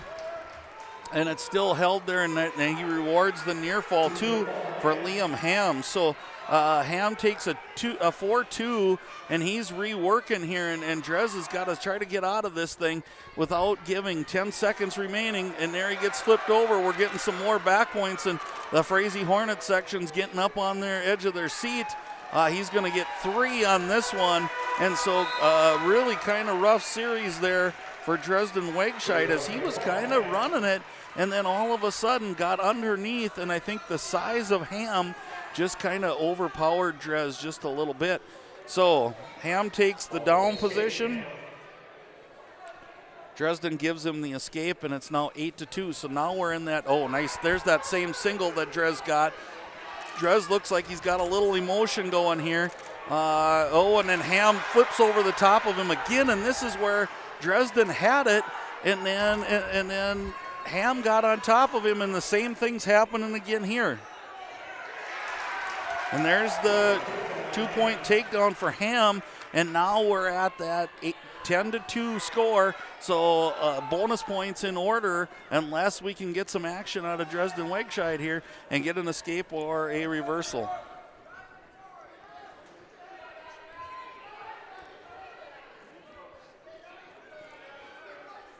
Again, Ham in on a ride, kind of a spiral ride, tries to pull Drez over. Dresden tripods out of this thing. Again, hopefully Drez can get out of this, save that point, but nice ride here by Liam Ham, again an 8th grader. and 4-12 on the season. Dresden bumping up from 106, a 9th grader, 12-13 on the season. And again, we're down to about 40 seconds remaining, and we need some action. And I think that's what Mr. Beach said, hey, guys, we got to continue to wrestle here. And then we saw a little flurry. Dres trying to peel that hand off, get out of this situation, save that bonus point, maybe work something on his own. Here he goes. Get your one, Dres.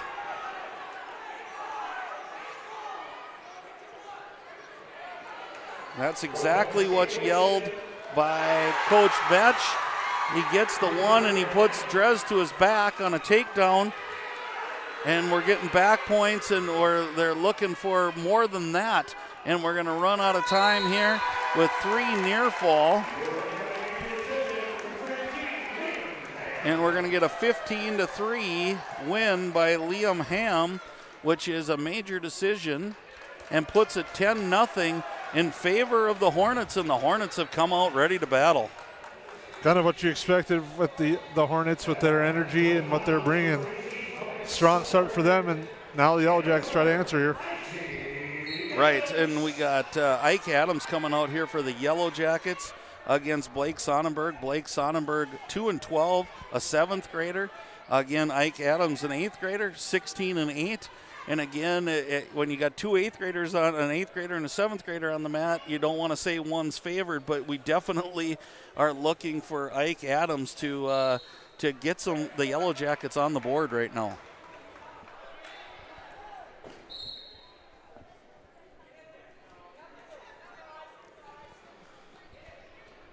Again, both wrestlers just kind of working those arm ties, those Russian ties, holding elbows a little bit. It's kind of hard to get yourself into a spot where you're going to get a good solid takedown. That being said, Ike Adams getting kind of heavy and shoots in on a nice little fireman's there and gets that 2-point takedown. And that's exactly what the doctor ordered there, if you're Yellow Jacket fans, is Ike Adams with an early takedown.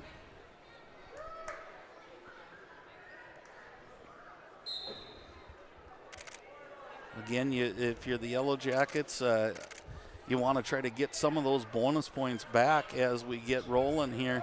And a nice ride here by Ike Adams, and he's trying to roll the wrist under there. And again, if Ike can just kind of impose his will here a little bit and work some technique, get himself to a point where he can get some bonus points, this will be a good thing for the Yellow Jackets. But let's not put the cart before the horse. A win first, and then we'll talk about bonus points. Again, Ike Adams with a nice ride. This is the first time that we've seen Sonnenberg kind of get to his base just a little bit. Otherwise, he's been pretty flat on the mat. Ike kind of working some stuff as he balls up here. You kind of wonder if a cradle couldn't get thrown in there, but Ike's looking for something different, trying to roll that arm underneath. Again, we're down under 10 seconds. Again, Sonnenberg's doing a great job of doing what he's supposed to right here, not giving up any more points than what's already been given. And Ike works on top through the whole time. Ike defers. Sonnenberg takes down. 2-0 lead for Ike Adams.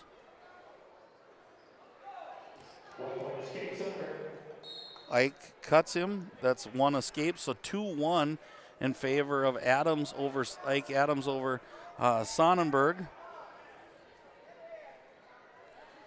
Blake Sonnenberg, again, a 7th grader. Again, Ike, we're looking for some motion here. Just really kind of get that motor going on leash and try to get some takedowns here.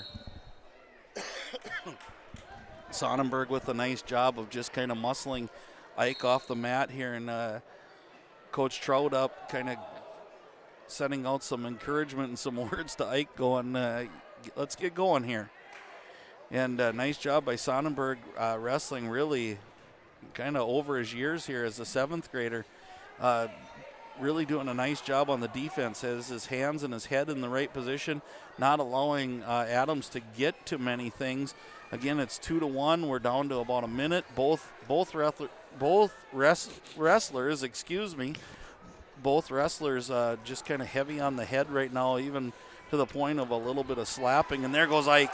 Ike in on a nice little duck under shot there, and he gets that 2-point takedown, and those are all big as we're looking, and I'm kind of wondering what they'll do here, and they decide to cut him, so escape for Sonnenberg. No escape, I don't think. They wiped the escape off, so now Sonnenberg's kind of on the top. Ike tried to just get that released faster than what he could, but now if he can work this position, use that arm, he might be able to get Sonnenberg over, but Sonnenberg's got a nice grip on here, and now they're stalemating. So 4-1 is still your score. No escape was awarded on that last one as there was no release. So 4-1, 17 seconds about remaining in the second period.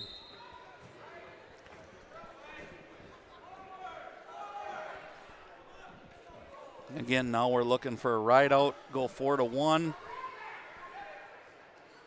Gets him flat again to the mat. Ike has been really good at riding kind of a cross head there.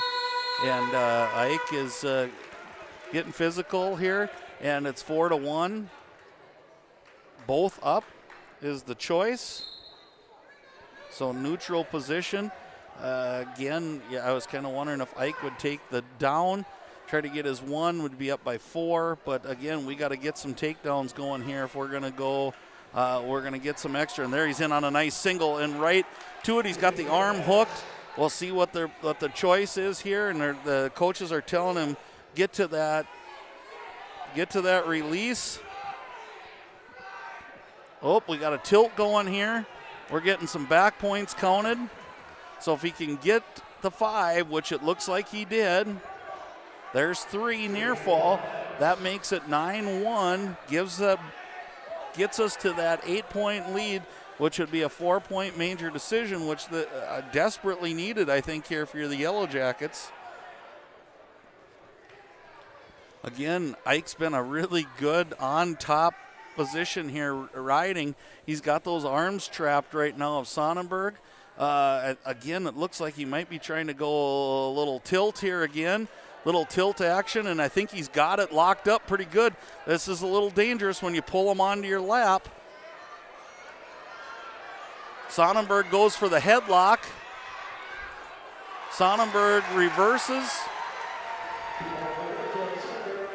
and takes away that major decision. Now Ike's got to go. I was going to say that could be one of the moves of the match, depending how this plays out, taking away that extra point there.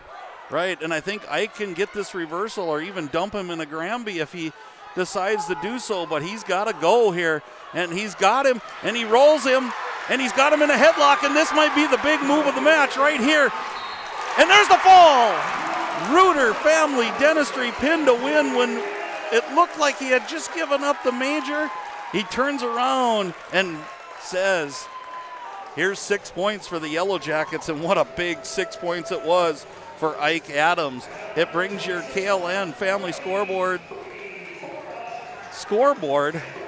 to 10 for the Hornets, 6 for the Yellow Jackets.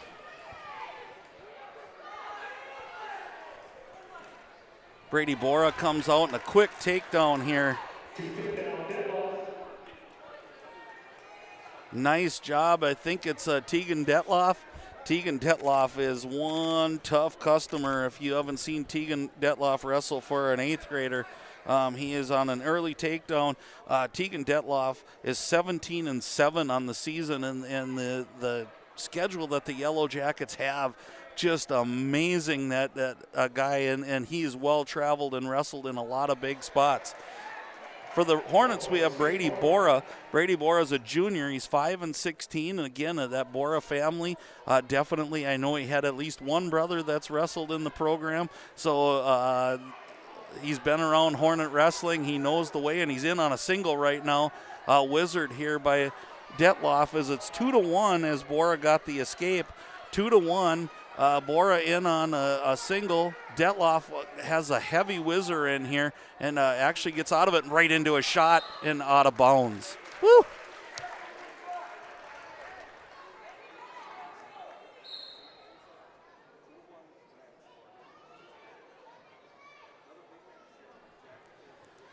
This is one, I think, if you're Yellow Jacket fans, even though you're the younger wrestler here, you're looking at this as a win. And here's a nice double into a power double into a turn. And nice job and 2-point takedown again for Tegan Detloff. And again, now we got 25 seconds, so a ride out, look for some back points. Again, he wants to expose those shoulders, and it looks like he's trying to turn him over here. Bora doing a nice job. If you see Bora, he's kind of sliding his hip out, and he's trying to just keep his shoulders square to the mat with under 10 seconds remaining. There's the arm bar. Can we get? Nope. Bora, nice job of bellying out. And so, again, I like how Tegan Detloff wrestles right to the whistle with any chance to go. So it is Detloff's choice. He chooses neutral. He's up 4-1. Again, when a wrestler takes neutral position, he definitely thinks he's in on the takedown game. And here he's right back in on a single, dumps him to his belly, and there's that 2 points. So again, Tegan Detloff, when I said he doesn't wrestle like an 8th grader, this is what I'm talking about. He knows his game plan, he knows what he wants to do, and is looking really sharp here. But nice job by Bora. I was hoping Detloff could hook into that cradle where he was at. I've seen Tegan use that once in a while, but definitely looked like he's trying to ride upper body onto that shoulders. But Bora's, he's one slippery hombre right now, and he's all over the mat, making Tegan really work to just stay in that position. And Tegan decides it's too much danger there, so he gives the escape and makes it 6-2 in favor of Tegan Detloff, and wastes no time, right back into the double. I like how Tegan can get that single back into that double really quick, and he gets another takedown. And there we have a headlock switch.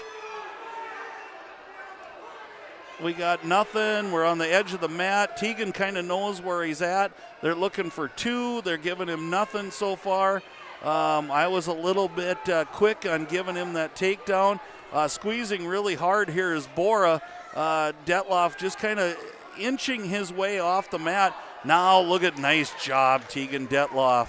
In a spot where a lot of young wrestlers might have given up the fall, Tegan doesn't, and he comes right back in. So it's still 6-2. Well, that's where you hammer that point home about him being wrestling well beyond his years. You can tell just an 8th grader, but a veteran move and veteran poise there. Right, and again, I think this is one of those spots we're looking for some bonus points, but Bora is wrestling tough, and Tegan goes for the throw. And I think we're going to run out of time before anything can happen, and it was close, but it's going to go 6-2 into the 3rd period. Coach Vetch out to the side of the mat to encourage Tegan to keep going. You can tell, I think that took a lot out of the 8th grader in that final minute of that period. Right, and that's one of those things. When do you get that second wind, or is it already passed?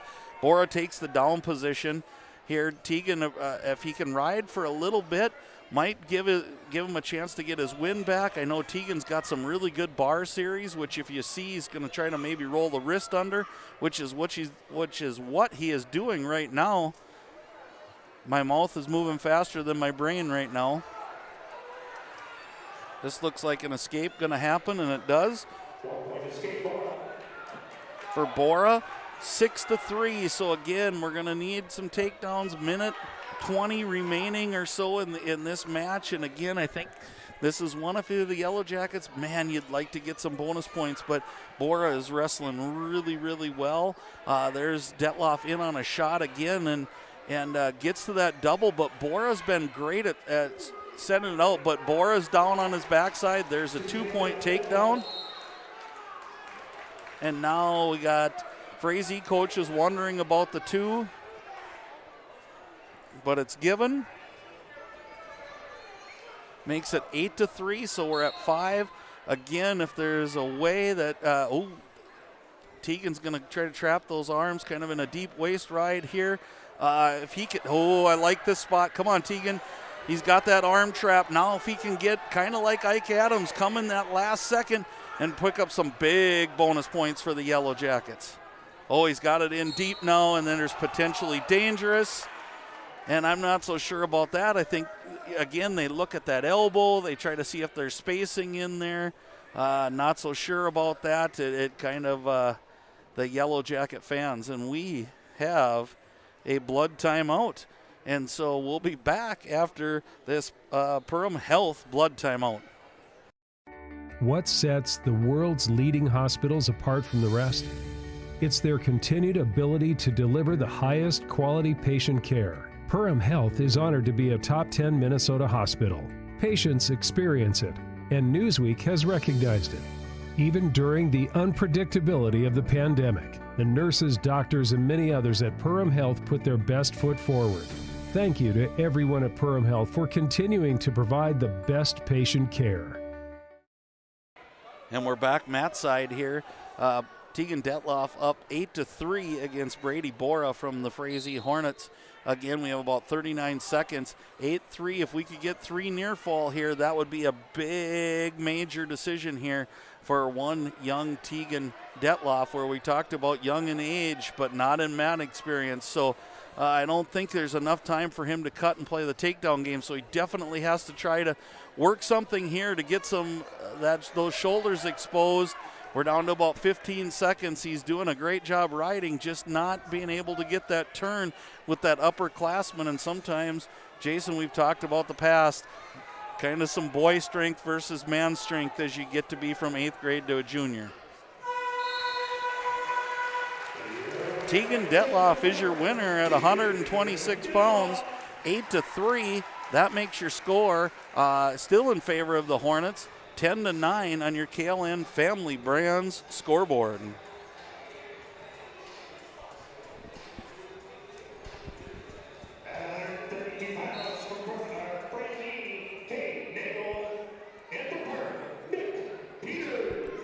Okay, so we have some switch around going here.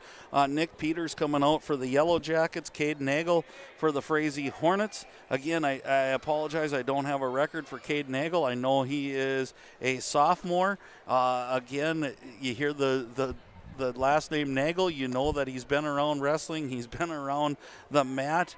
And for the Yellow Jackets, we have Nick Peters is a 10th grader, 9-13 on the year, just picked up his 50th win not too long, and Nagel's right in on that 2-point takedown.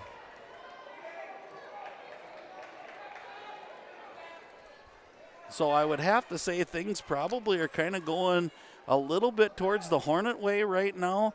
Again, the score doesn't show it. It's a 10-9. Again, those bonus points we talked about earlier that we talk about almost every match are coming to play a little bit again here. But again, nice match as Nagel here is working kind of an arm lever type series, trying to get Nick to turn over here. Again, got him all tied up. 40 seconds remain on your KLN Family Brand scoreboard. Cade Nagel, a sophomore. Oh, Nick Peters with a quick switch, but to no avail as Nagel follows it. And nice job by Nagel there as he rolls through with Peters. And nice job by both wrestlers there with a lot of action. Again, I look back as we're going through the EOT mid-match recap. We're not to mid-match by any means, but wow, if we come back and it's a victory for the Yellow Jackets, that Ike Adam match is going to definitely fall into somewhere in the United Community Bank ATM pin of the match, maybe the match of the meet, sponsored by Farm Bureau Financial Services. That was exciting. And we're here, it's 2-0 on that early takedown by Nagel. Nagel takes the down position. Again, I think a little bit, this might be a little bit of a toss-up match, maybe favoring the Hornets just a little bit. Both sophomore wrestlers, both experienced wrestlers, and again, that 2-0 after one period kind of shows that. Peters putting heavy pressure on those back shoulders, and and Nagel kind of just balling up here. So he's going to have to work his way up, or we may see a stall warning going. And as I say that, he tries to get up to his base. Peters kind of tries to throw on a tilt, but Nagel's just kind of bronco riding him right over the top. Nick's got the headlock in. Now he's got a leg. Now it's kind of like in a cradle situation. Can he get his leg free? And he does, and then the arms break free. So that was some close to some really dynamite action there by Nick Peters in the center of the mat. And a 1 minute ride here. Some heavy cross faces going here by Peters, looking maybe for some sort of tilt or some sort of cradle, but now he's getting too high, and Nagel's going to roll him right over the top, and he's got him in a bad position here as Peters got way too far up on top, and Nagel just grabbed the head, reached down, and this could be a big swing in the match. It might be one of those ATM pin of the matches if it turns out in favor of the Hornets. 25 seconds remaining. Peters a little bit in survival mode right now as he's kind of in a bad way. Peters is strong and kind of wiry, but Nagel's got this in tight. He's sliding that arm back, and we're down to 10 seconds. So can he withstand this, get to the next period, and give himself a chance to come back? And it's getting tight, folks. 3, 2, and there's the fall with 1.3 seconds remaining on the clock, and that's a big one if you are a Frazee Hornets fan. Not that you didn't expect it, but I think it was one of those matches that we didn't know, and it separates that lead on the KLN Family Brand scoreboard. 16 for the Hornets, 9 for the Yellow Jackets.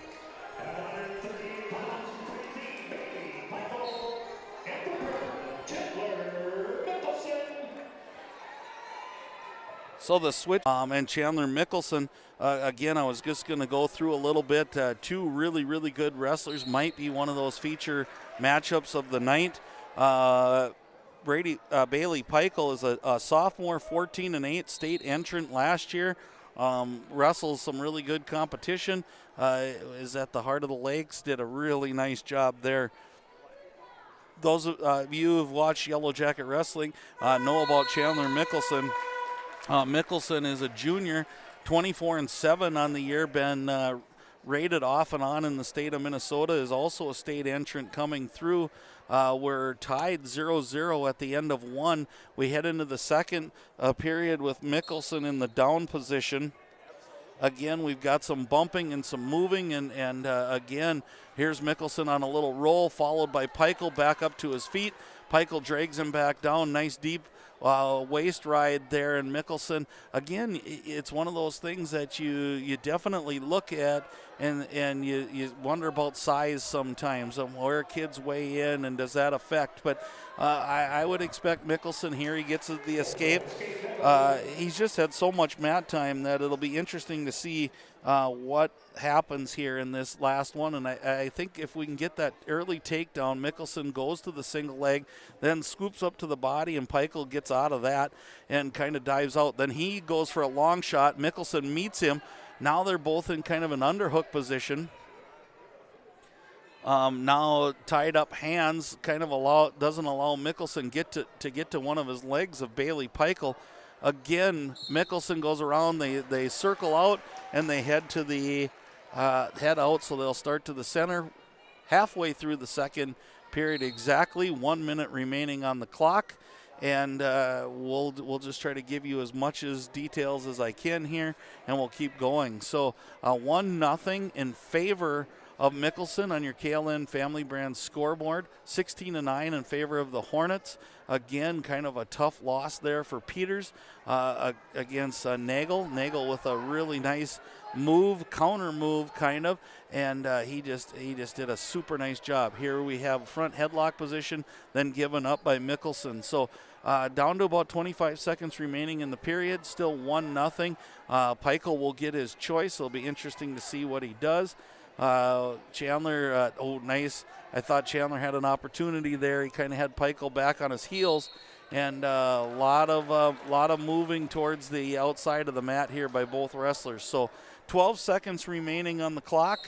We're still, again, Mickelson 1-0. Again, I want to thank Jason for his quick work at getting us right back on. We apologize again. It must be something with me and wrestling.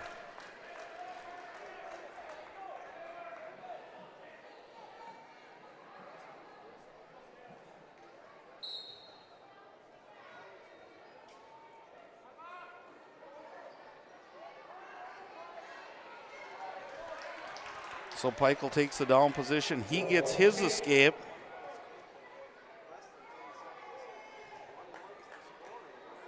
One to one, and kind of what you think when you have one of those premier matchups. You always wonder if it's that first takedown that's going to get you the match. And again, it's one of these. I think the Yellow Jackets moved Mickelson, thinking that we could get a victory here. Peichel in on a single, but Mickelson meets it kind of head on. Let's see if Mickelson tries to reshoot out of this. He does with a throw.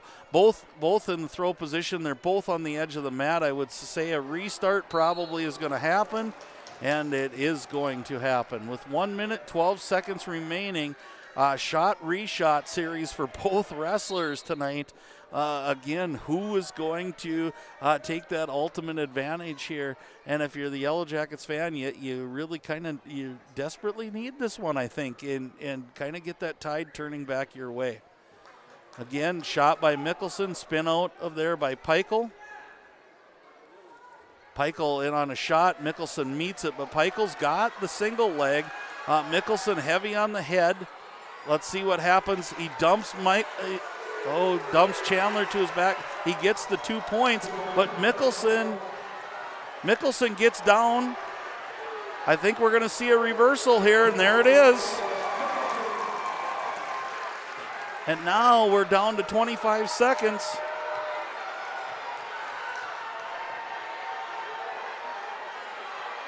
Three to 3 score. Mickelson maybe dropped down in on a leg here. Peichel's kind of got a spot. Peichel goes for the throw. Let's see what happens. We got nothing. There's 2 for Peichel on a reversal with 4 seconds remaining.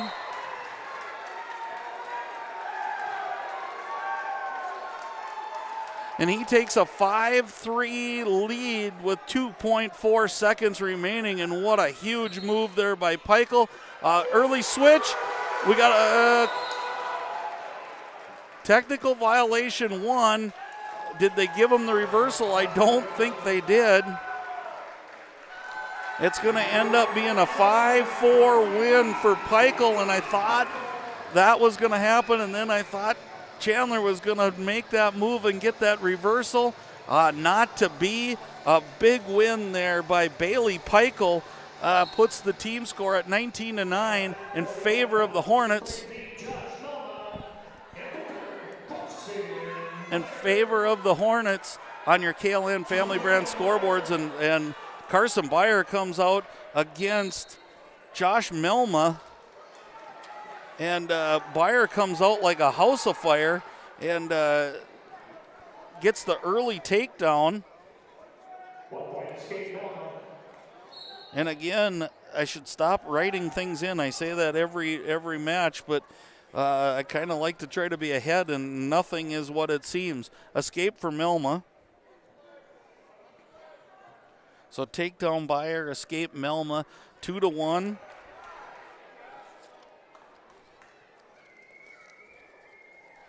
Again, the Yellow Jackets, again with a couple of back-to-back matches there that if you're looking at times of the match, this is one of them that I don't think the Yellow Jackets were expecting.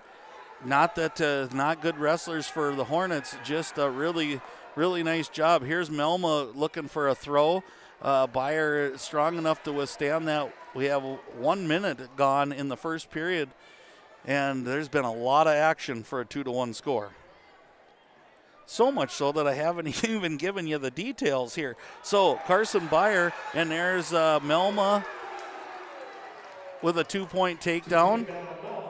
They don't give me a chance to even Melma stacks him up a little bit, brings him back down. So a 3-2 lead in favor of Melma over Bayer. This was Heart of the Lakes Conference Championship taken by Bayer. We've got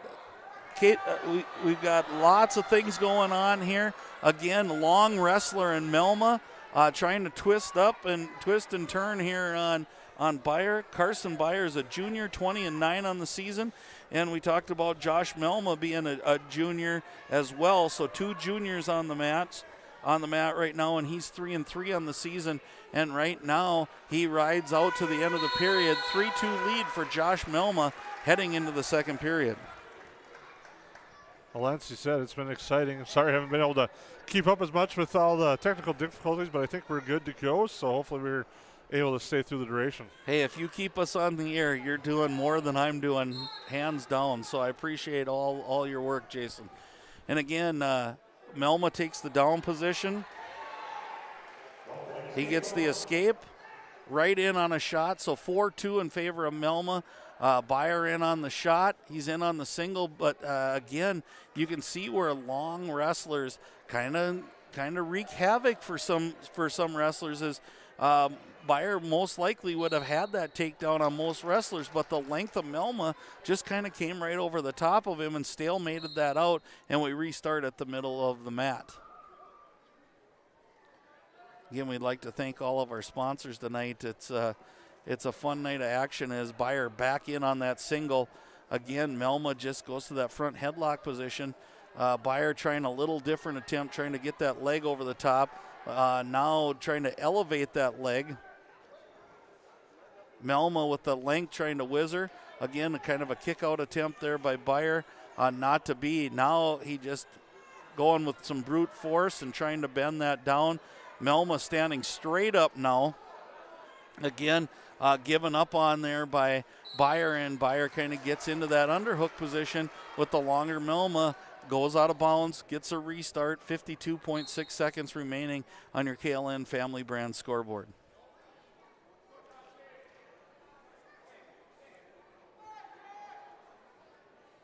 Again, kind of locked up here. Bayer's been on that single. Melma's kind of scored off of that single shot, and again, a lot of times that happens when you wrestle, and these two just wrestled the other last Friday night. So again, both probably learned something about it. Again, Bayer in on that single. This time he's got it hooked up. There's the trip. Again, Melma goes, and this should be 2, and it is. He gets the 2, even though Melma was heading off towards the edge of the mat. Good takedown there by Bayer, and ties it up 4-4. 17.6 seconds remaining, second period.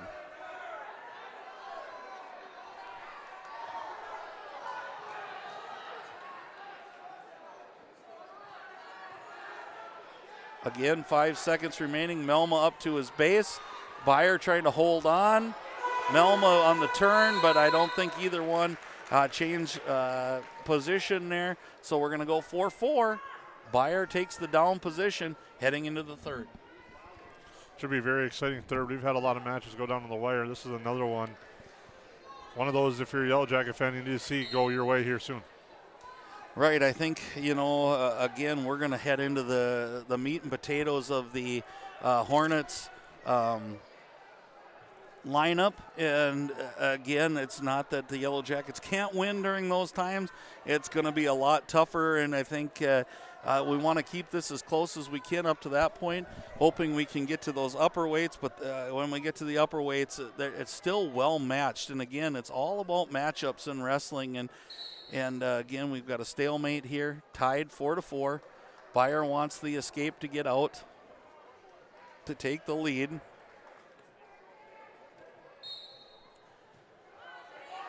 Here, Bayer on a stand-up, runs out. Melma gets high, and a reversal. So not 1, but 2 for Bayer, and he takes a 6-4 lead with 1 minute and 10 seconds remaining, and Bayer kind of pushes him off the mat, get a good restart. let's see where we're at here. Again, you got to watch out for these long wrestlers. Don't get your head pulled under. Don't end up into some funky situation. Give up 1, not 2, because a lot of times 2 on a reversal ends up being back points as well in this situation.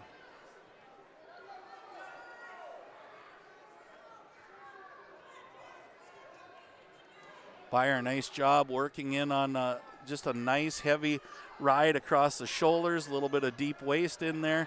Again, Melma with a turn and a spin and a reversal, and just what we were talking about, give up 1, not 2.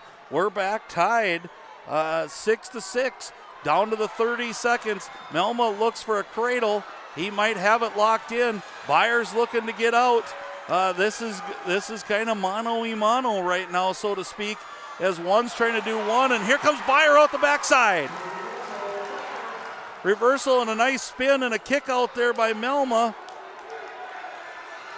8-6 lead for Carson Byer. 10 seconds remaining on your score clock. Byer trying to hold on. We've got a stall call on Byer. 6 seconds remaining. Okay, 6 seconds remaining. So again, one of those things, don't get that reversal happening again. We'll cut him free and give him the 1. 5, 4, 3, 2. Big match by Carson Byer. He takes an 8-6 victory and a huge one for the Yellow Jackets as it tightens up that KLN Family Brand scoreboard. Now showing the Frazee Hornets 19, the Perham Yellow Jackets 12.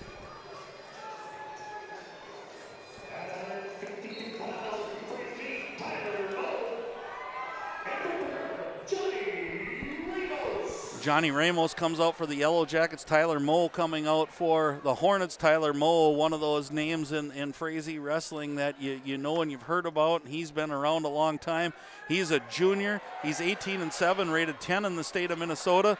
Johnny Ramos is, let me catch Johnny, as a 9th grader, 3-10. But everybody knows that Johnny has a little bit of that funkiness to him that at any given time. But Moe says, I'm not even going to let you get to that. 2-point takedown for Moe. This is the part of the lineup, Lance, that you kind of talked about for Frazee, that you got 3 state ranked or state participants coming up in a row right here for the Hornets, and this is going to be a key run here and a key spot for the Hornets in the stretch. Yeah, everybody talks about the Yankees of old and all of the different things when you kind of got into that row of batters. This is kind of the row of wrestlers where I think Frazee kind of likes to separate themselves. Tyler Moe, Jake Nagel, and Preston Mayfield rated 10, 3, and 10 in the state. Again, for the Yellow Jackets, this doesn't look good, but this is where you don't want to give up bonus points. But Tyler Moe is such a strong kid. He's got the takedown after the escape by Ramos, and he gets back points, and it is now 7-1 in favor of Tyler Moe, and he's looking for more.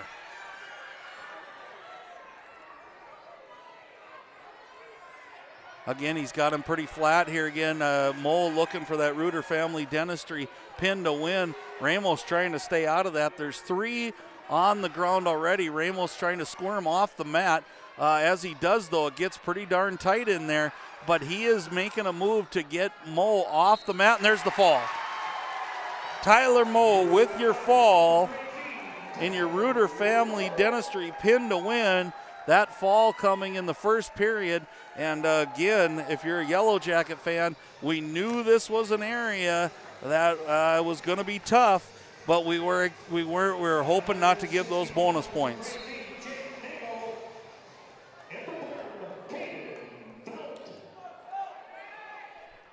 So we go to 162 pounds. We go to 162 pounds. We have Jake Nagel on the mat for the Hornets. He is wrestling one of the seniors that we honored tonight, Caden Felton. We talked about this, that Caden was kind of in a tough spot, bumped up to 60. Jake Nagel's 20-4, rated number 3, state entrant last year. Again, the Nagel name is synonymous with Frazee Hornet Wrestling, and it's no different here with Jake.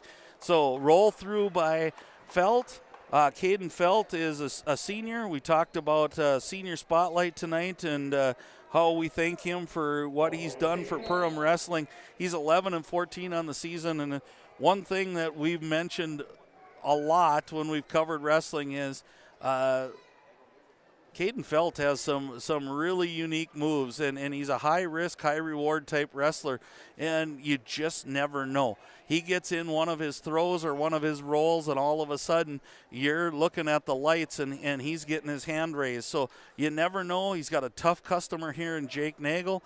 Nagel 20-4, and he's in on a shot again. Again, he puts Felt to his back, but you see how hard he works. Did he give him back points? I know they got the takedown. So it looks like it's 4-1 on your KLN Family Brands scoreboard. And I have no idea how I'm going to recap this tonight, Jason, because I have got numbers all over the place here. And I am not much of a help tonight for you on that. But you got us back live. That's the important part. Again, we're heading to the end of the first period. 4-1 in favor of Nagel. One of those where you can say, what are you talking about here, Lance? But really a good period by Caden Felt. Stayed out of harm's way, didn't get on his back. 4-1. Still in shooting distance. It's going to be one of those matches, and this is what we're kind of hoping is, can you keep it close enough to keep those bonus points away? Here's Felt locked up, and then nice job by Nagel. So we go off the mat. Nagel gets an escape. And a takedown, and now leads 7-1. And again, it'll be interesting to see, does Nagel want to try to do some damage on top? Does he want to play the takedown game? I don't think you want to let Caden up just because of what he can do and some of the moves that he can pull off and has pulled off. Here looks like we got a cradle going, stacked up pretty tight here. But again, over the top and back. Nice job, Caden Felt. Working back, keeping that score at 7-1. We got about 1:20 remaining in the second period. Nice match here by both wrestlers. Jake Nagel, again, a senior, 20-4, rated third in the state entrant last year. Really accomplished wrestler. And Caden Felt, one of the two seniors that we recognize tonight for the Yellow Jackets, 11-14 on the season. Again, we're under a minute. And again, you can see Nagel trying to work on top. Don't think he wants to let Caden up just because of Caden's kind of the ability to throw. That's one of those things that just evens up a match in a hurry.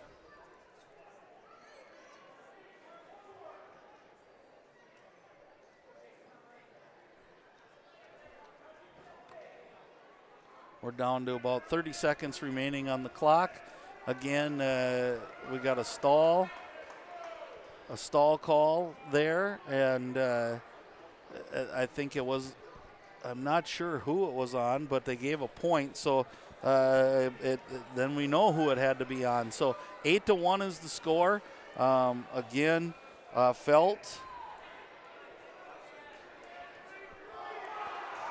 And another one, so that's two stall, so makes it 9-1, which gets it to that major decision. Again, we got now Felt has to give some action, but again, it's one of those things, Jason, that we talked about. It's so hard when it's a team sport because in his mind he probably wants to go for a throw, wants to make that big splash, but then if you end up on your back, you've given up those extra bonus points that we talked are so hard to come by in matches like this. So catch-22 place here for one Caden Felt.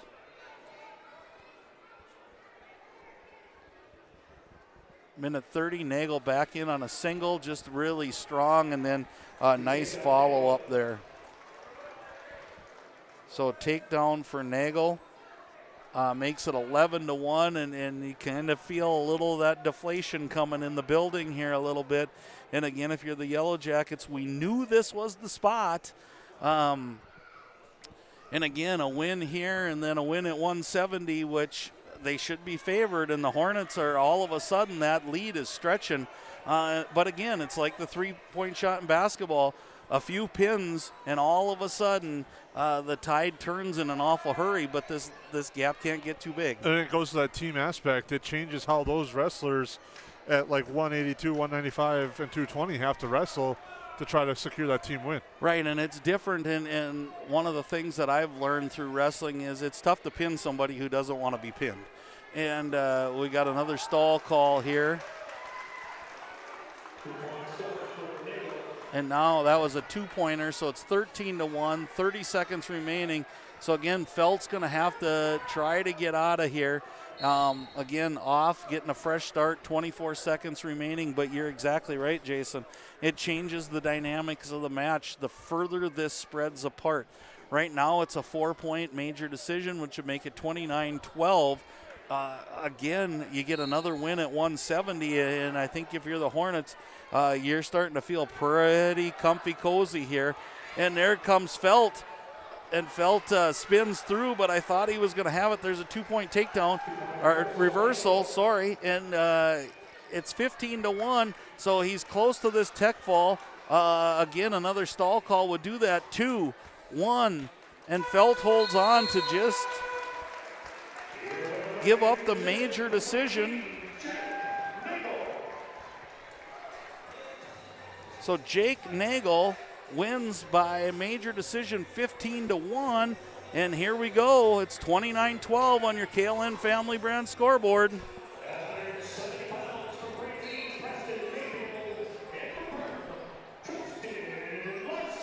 Preston Mayfield comes out at 170. Preston is a junior, 19-3, rated 10 in the state. He's going up against Tristan Larson, a 9th grader, and this would be a huge fall as he gets a big throw to start with, and there's the fall.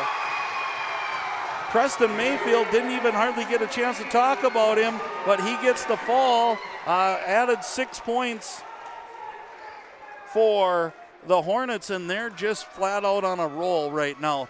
It's 35-12. I didn't really see this coming, but again, I think it's one of those things that we knew this middle of this lineup was dangerous, and I just didn't know how dangerous.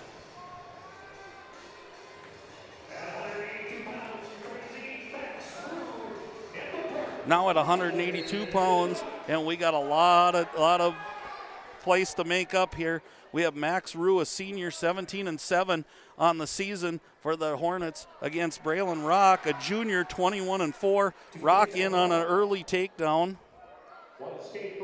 And an escape for Rue makes it 2-1. Rock back on a takedown. Had some back points going there. He gets 2-point takedown, 2-point near fall. And we're up 6-1 going with about 30 seconds gone here. And we'll see what Rock decides to do. And again, Rock will be in the up position. And as we've seen in the past here, Rock goes to the optional start. Rue gets the escape. And again, if you're Perham, you need all the bonus points you can get here. And again, you're looking for Rock for a tech fall or a pin, as Rock just is in that front headlock position. Again, a little shuck by. Rue blocks that shuck by, grabs the hand. Again, look for a reshot by Rock. There it is. He's in on a single. Gets Rue down on the takedown. And it's 8-2. Escape. And Rock's just, again, Rue on a shot this time. Rock spreads out right behind him, almost shot by him. 2-point takedown, so 10-3, and we still have 37 seconds remaining. So let's see if Rock can get some back points. Trying to dig that arm out of there. Again, Rue just kind of curled up in there. Rock just bellies him out. So again, 10-3 unless Rock can get some back points here. Again, I think it's tech fall pin. Look for Rock, and there's a stall. First stall on Rue. Again, kind of one of those things that's changed again the last couple of years. That stall has become more prevalent. Rock trying to dig out that arm. Rue kind of hanging out there on the bottom. And we're going to go 10-3 Rock into the second period. It is Rock's choice. He defers.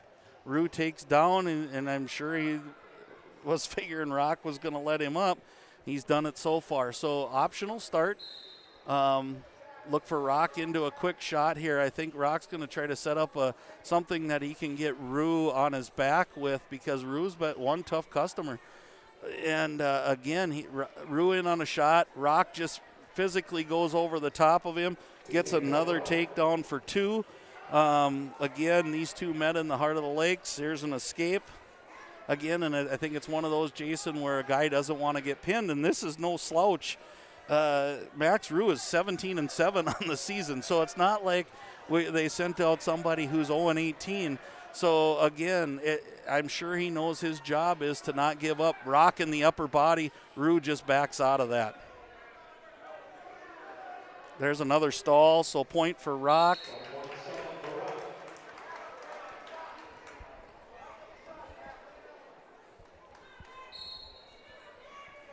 (13-5), so the major is in hand. We still have 1:08. Rock in on that kind of that Russian tie. Likes to drop down. Again, Max Rue is just kind of backing up, so we'll see how long it takes till that next stall. There, Rock in on a single. Rue just bellies out. Again, we're at 15-5. Rock gives up the escape. This is where you talk about the team style and different things. As Rock continues to be on the attack, those bonus points and key, and how it changes with the deficit the way it is. And again, I hate to, you hate to talk. Here's Rock on another one. Rock's starting to remind me a little bit of a wrestler at 182 pounds last year in the one Brian Ramos, who he just came out and just continually takedown. And it doesn't go too far to think of Brian Ramos, who was Braylon Rock's partner in the room last year, Brian Ramos. And so you start to see those things, and that's how culture grows. And you can see that out of the Frazee Hornets too. Who's there, who's wrestling, and who's doing what they're supposed to. So 19-7. Rock takes up. So kind of an interesting move here. Again, I think they're working on things too as you go. And it looks like we have a blood timeout, Jason. So we'll take this Perham Health blood timeout.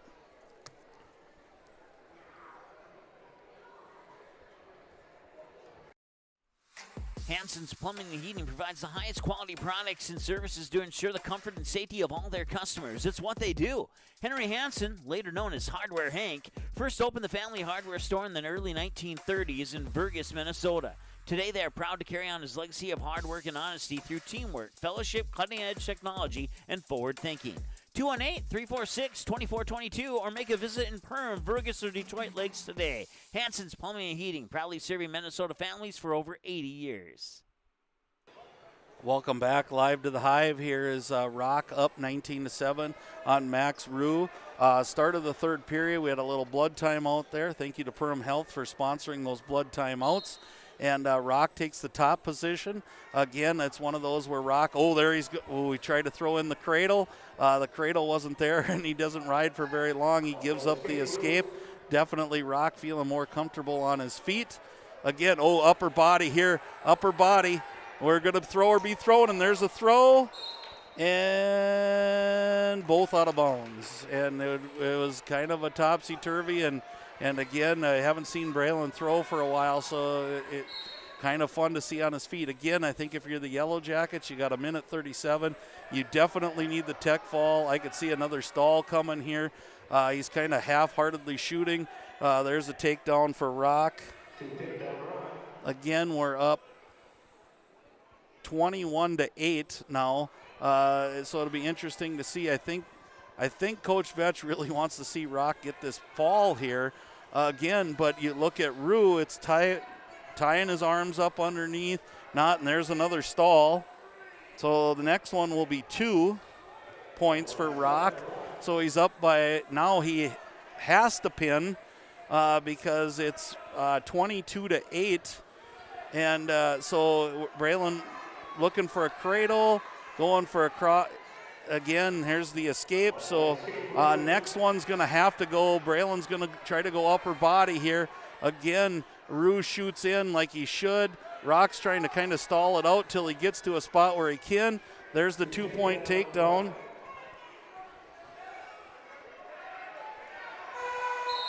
And that's it.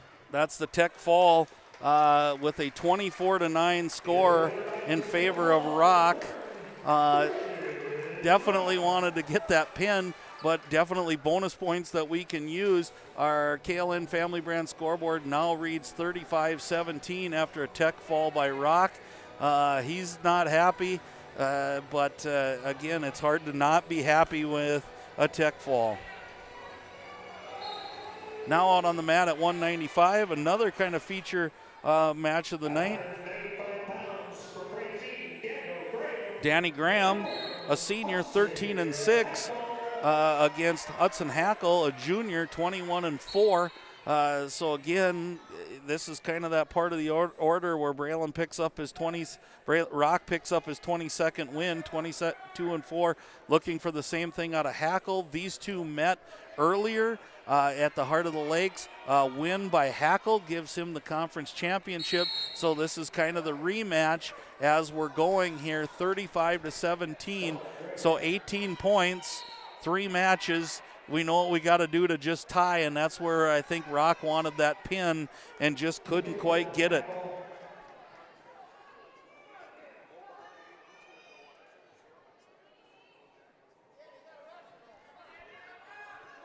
Hackle with the 2-point takedown. Graham in the down position.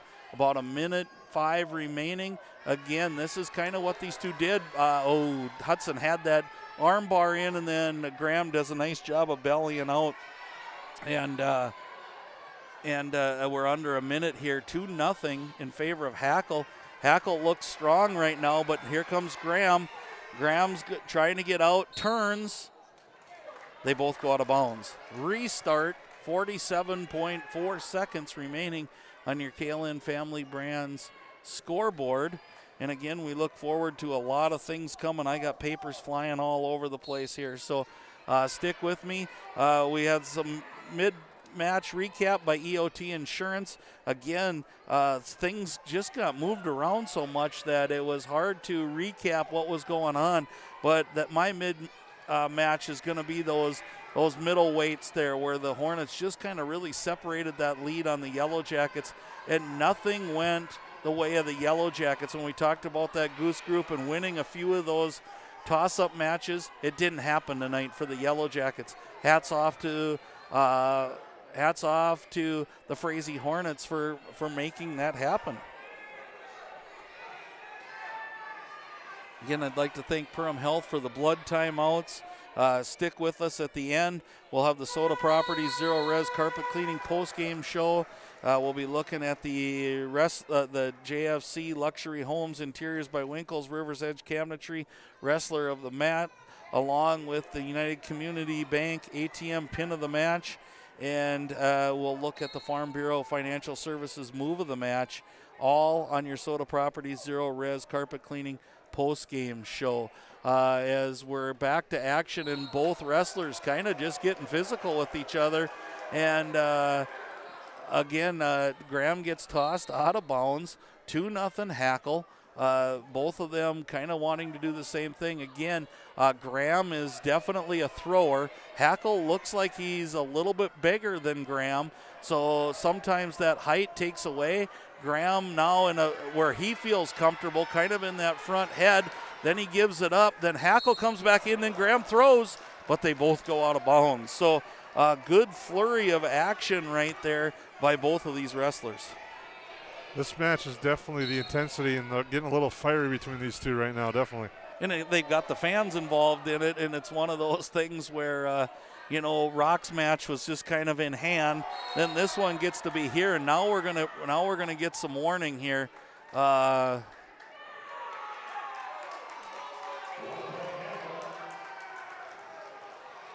So 1 point for a headlock. goes. I'm not really sure what happened there. I don't think it was for a headlock, but again, a point to Hackle makes it 3-0. I think it was a penalty point, so we're going to go with that. Might be a headbutt, and again, there they go flying off the mat again. So 57.8 seconds. Again, if one thing I'd like to see is Hudson follow him. You threw him, he's down, go grab a leg and pull him back on the mat and get your 2 points. Nice job. I think Hudson's trying to stay away, staying in that tight tie, trying to stay away from a throw. Graham goes for it, then Hudson goes for a throw of himself. We should be getting back points here. There's nothing happening. Graham goes on top, and they both slide out of bounds. So where I thought he would have got some points for Hackle, probably a good call to let it play out, but 35 seconds remaining, still 3-0 in favor of Hudson Hackle. Oh, we're getting a little challenge here. I think you're right on that one, Lance. I mean, the way it is, I think that's what they're discussing. I think that's Assistant Coach Trout trying to lobby to get a couple more points for Hackle there. Right, and I just thought Hackle had the takedown. In fact, I think that he probably had exposed the shoulders a little bit, but that didn't come to fruition. We're going both up. Back to the center of the match, 30 seconds. Kind of an exciting match. I had to get a quick drink of water there. Hackle back in on a single. Graham really trying to wizard hard. 20 seconds remaining. Hackle with a nice takedown. Hackle extending that lead to 5-0 now in the second period, and a good job by Hudson Hackle against a guy that's a really formidable opponent. And we talk about this, and we get used to this with Braylon Rock and Hudson Hackle. Braylon wrestled a guy that was 17-7, and Hudson's wrestling a guy who's 13, 14-6. They're good wrestlers. I think the intensity level in this match might bring back some memories of the good old days between the Hornets and the Yellow Jackets. The intensity is at an all-time high in this one. Yep, and the crowd's into it, and they're at the edge of their seat. And that's kind of the beauty of, probably the Yellow Jackets aren't going to make this great comeback. They still could, but we have to get 3 pins here to tie it, and then it goes to criteria. But there's so much in each individual match that even though we may not come out with the win, each of these guys is trying to win. So 5-0 Hackle. Minute 30 remaining. Nice match being wrestled here by one Hudson Hackle. You can hear the crowd starting to pick up even more. As you said, they're in it to begin with, but they're definitely at the edge of their seats and hooting and hollering for this one. That's for sure. And again, Hudson with a nice deep waist ride here. Graham just is kind of stretched out, and that's some of the problem that Hudson gives is his length and his strength, and we got a stalling here, and so another point here for Hackle makes it 6-0. So now Hackle looking for bonus points. Graham sits out, tries to spin. Hackle gets in on an arm bar. So I like what I see out of Hudson tonight. What Graham's doing one thing, Hudson's countering it. So Hudson keeping the head down, 37 seconds remaining. Again, we're looking at which wrestler's doing what. Frazee's yelling about Hudson on top, and we're getting another stall. And we get 2 points, so that takes it to a major decision. Again, we're trying to horse him over, trying to get that fall, which would lead to 2 more falls. Graham, again, this is where Hudson's taken that risk for the team, just like you had said, Jason. Well, both teams know the math and they know what just happened there. Hudson Hackle may have won the match, but for the Yellow Jackets, the hill's too hard to climb now. Yep, and that's 2 matches to go. My Verndale math says 6 and 6 is 12, and it's out of there. And again, the Goose Group keys to the match tonight, Jason, were so huge that those toss-up matches. But here we go. We need to talk about Rory Lindquist out on the mat, one of the seniors for the Yellow Jackets, 12-10 on the season. Rory, great kid, hard worker, just a fun kid to watch wrestle, and he's just done so much for this program as well. He's wrestling Derek Zitzo, also a junior, 4-3. These two matched up in the Heart of the Lakes. I can't remember the score. I did my research, but I didn't go. I think it was in the third place match, and Rory got the best of them. And so, again, here's kind of that rematch. And so, in some ways, it would have been kind of fun not to have the Heart of the Lake. So this would have been that, like you had talked about, that first matchup where it wasn't at the Rick Lee, it wasn't earlier in the season. And here goes a throw by Zitzo, and nice job by Rory keeping his balance. But many of these matches, like I was saying, went on just a week ago on Friday in Pelican Rapids. And I know out on Perham, you'll have to help me with the website, but I know all the winners are out there and what happened, and go check that out. PerhamYellowJackets.com. We put up a weekly recap of Yellow Jacket activities, and check that out. Yeah, it's a nicely done, and here's a takedown. Just under a minute remaining for Rory Lindquist. Nice takedown there, and Rory again. It's one of those things now you wrestle for pride, and you wrestle to get this score as close as possible. And then the tough thing comes, the woulda, shoulda, couldas. If we would have won here, we could have done this. And I think that's what's the beauty of sports are. And you laugh at me, I'll go home and probably watch 2 events tonight that were on somewhere just because you want to see all of those different things. And here goes Lindquist. Lindquist with the arm bar. He's got that leg wrapped up, kind of turking him over, looking for that Reuter Family Dentistry fall, and there it is. Nice job, Rory Lindquist, and what a way for one Mr. Rory Lindquist to celebrate his senior night as he gets a Reuter Family Dentistry pin to win, bringing that score to 35-27. Great way for Rory to go out on top on the mat on his potential final home match here, as it is for the regular season, but the Yellow Jackets should be hosting one. We're hoping so, and we'll again, the Perham activities is a great place to go check out all of those things and make sure that you're keeping up with where the Yellow Jackets are going to be. And we've still got some regular season left, but out on the mat here we have, for the Perham Yellow Jackets, we have Jackson Vetch, a junior, 17-12 on the season, and he's a thrower, and he looks like he's trying to set it up right now. He's going up against Mr. Xander Kohler from the Frazee Hornets, who has 12-9 on the season. And there goes Jackson looking for a throw, but Xander says, hold on just a second. I can throw myself, and here comes Xander with the takedown. Again, all of this is again for pride, as the team score on your KLN Family Brand scoreboard is 35-27 in favor of the visiting Hornets. And again, for those of you that are at where I was not too long ago, the best the Yellow Jackets can do is a pin, and that's 6 points. And again, my math isn't always the sharpest, but it leaves us with 2-point deficit no matter what we can do here. But task at hand, Xander Kohler with a nice job meeting Vetch's shot. Vetch says, I'm out of this down position, and escape for Vetch, 2-1 lead, Kohler. That just adds another year team-wise to that spread of, well, unofficially we had 55 and 35 as that mark of head-to-head, and that's just going to add that number a little longer. Yeah, and it's one of those things that I think these two can. It's one of those, again, sports have changed a lot since we've been in it, Jason.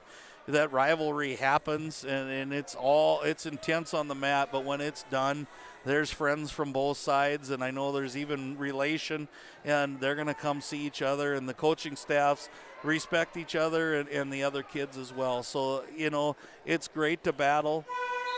It's a game, and the sun will come up tomorrow, hopefully, because I could use seeing the sun.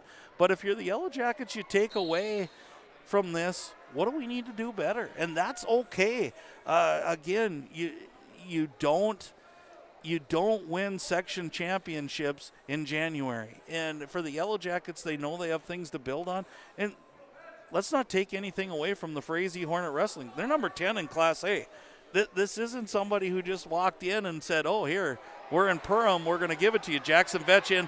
Now he's got a cradle in. He rolls him over. He should be getting back points, but Kohler just backs over. Nothing. Now Vetchy wraps up he's getting back points now. He's got the head wrapped up.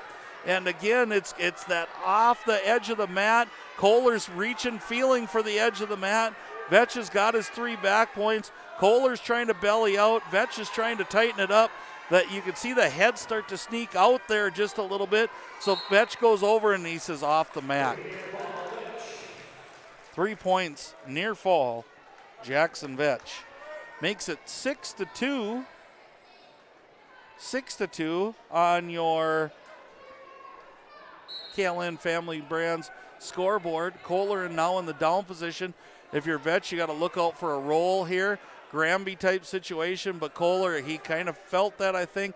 Let Kohler up with an escape.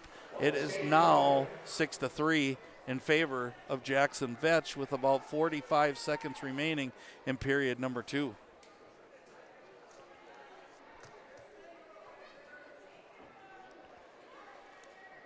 Yeah, we talked about the history, 80-second matchup. There has been 1 tie in these 80-second matchups. I was kind of wondering if we were going to head that way for a while. Frazee holds the advantage 55-25 over the Yellow Jackets. The Hornets have outscored, so the record book we've got a lot of people we could thank for that. They've outscored the Yellow Jackets 2,756 to 1,727 in the dual meets coming into tonight's, and it's kind of fun to look at the history behind those things. Lance was going to say, is there a sport that keeps records like wrestling? There's not a sport that keeps records like wrestling. Individual, team, and history, the historical. Besides maybe the Perham football team because of Ron Burns, but this wrestling program, the stats that you can find that you have shown and have dug up and given to me throughout the years. It's crazy when you start diving into, we got an escape here as Vetch takes down. He gets the escape, and I don't want to take anything away from this match, but it is crazy the amount of information that's been tallied and out there, and I find myself diving into it almost daily. And it's one of those things I'm very proud. My family is scattered throughout that history of Leighton, my middle son, being a fairly accomplished wrestler and what he got to do, and now Braylon coming out here and kind of trying to make his own mark as a junior and trying to be a leader to a lot of the young kids. So it's something to be proud of, and there's so many people out there listening probably that their name's in that book, and they're watching because they were a part of this. And I think that old saying kind of gets used as here we're in a lockup position. Vetch goes for the throw, almost an elevator, but Vetch gets it in tight. And Kohler just does a fantastic job as that shoulder's getting stretched out. Vetch does a nice job getting the takedown. And then 2-point near fall, I believe, 11-3. So we are at 11-3, a definite major, and now an escape, so that goes away. But what I was going to finish my thought there before that big throw was coming in, it's a well-used saying, but once a Yellow Jacket, always a Yellow Jacket, and that's what we try to remember everybody who had their senior night somewhere in one of these gyms on Perham High campus. And then on the other side, they're probably saying the same thing, but once a Hornet just down the road. Yep, and that's what makes it so good, is that tradition. And there's nothing that you can't take anything away from tradition. It's what makes this gym be full tonight on a Friday night cheering for your team. And what a great match to end with. Jackson Vetch, Xander Kohler. It's going to go 11-4 in favor of Vetch, so a regular decision. The final score on your KLN Family Brand scoreboard goes the way of the Hornets, 35-30, and it was everything it was built up to be. And we're going to kind of go through some things. I got to figure out what I've written here, so it's going to take me a little bit. We'll go through some of those awards we're going to go through, and man, they turned the lights on, Jason, and I didn't realize how many people were here. This is a nice showing. Again, thanks to Frazee and their fans, it's just showing that wrestling's alive and well on Highway 10. So we'll be back after a little bit of time here so we can gather ourselves and bring to you a bunch of things, including the JFC Luxury Homes Interiors by Winkles River's Edge Cabinetry Wrestler of the Meet. Welcome to the Cactus. The Cactus was built from a passion to gather, to celebrate, and to experience sophisticated fun. Gather your group, rival friends in a game of golf, or lace up the bowling shoes in a grand rendition of the classic American pastime while you enjoy our classic American cuisine served from our scratch kitchen. Don't forget, the Cactus is your go-to watch party destination for all Perham Yellow Jacket broadcasts. The Cactus, a unique dining and entertainment venue, 43521 Fort Thunder Road in Perham.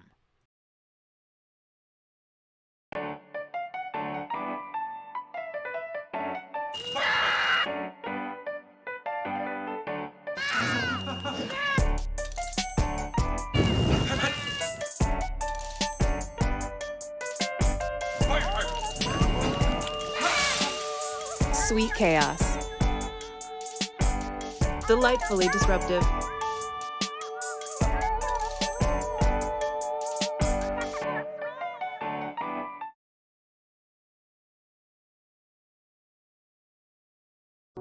Every day, thousands of dogs in the lakes area are told to stay. When they wanted to play at the Backyard Playcare, Doggy Daycare, or Playcare is the perfect spot for your dog. 100% supervised playtime and 100% fun in a brand new facility that opens this fall. Contact the Backyard Boarding and Playcare at 218-346-4104 or check us out on Facebook today. There is a voice inside of you. Do you hear it? An ember burning deep within, calling you to gather your tribe, beckoning you deep into the wild, and instilling in you the courage of 10 Wolverines. You know that voice. Yep, it's me, your inner otter, and I want you to visit findyourinnerotter.com to explore all that Ottertail Lakes Country, Minnesota has in store for you. See you soon. Odds are there's an ace right in your neighborhood. With expert advice and the right tools to make your quick fixes even quicker. Around the block, what you need in stock, with people who know their stuff. Welcome to the Home Convenience Store. Hi, this is Mallory Stotterell. And Erica Saylor from Lakes Ace Hardware. You can expect expert help for your next project at Lakes Ace Hardware. Right here in downtown Perham. Ace is the place with the helpful hardware, folks. I didn't know what a derecho was. Didn't know that kind of storm existed. I didn't worry a bit about my coverage. It did not let me down. I was not caught blindsided. The secret is to have an agent that gets you insured for your needs. If you don't have Farm Bureau, you don't have good insurance. Contact Farm Bureau agent Michelle Beck in Perham at 218-345-4010.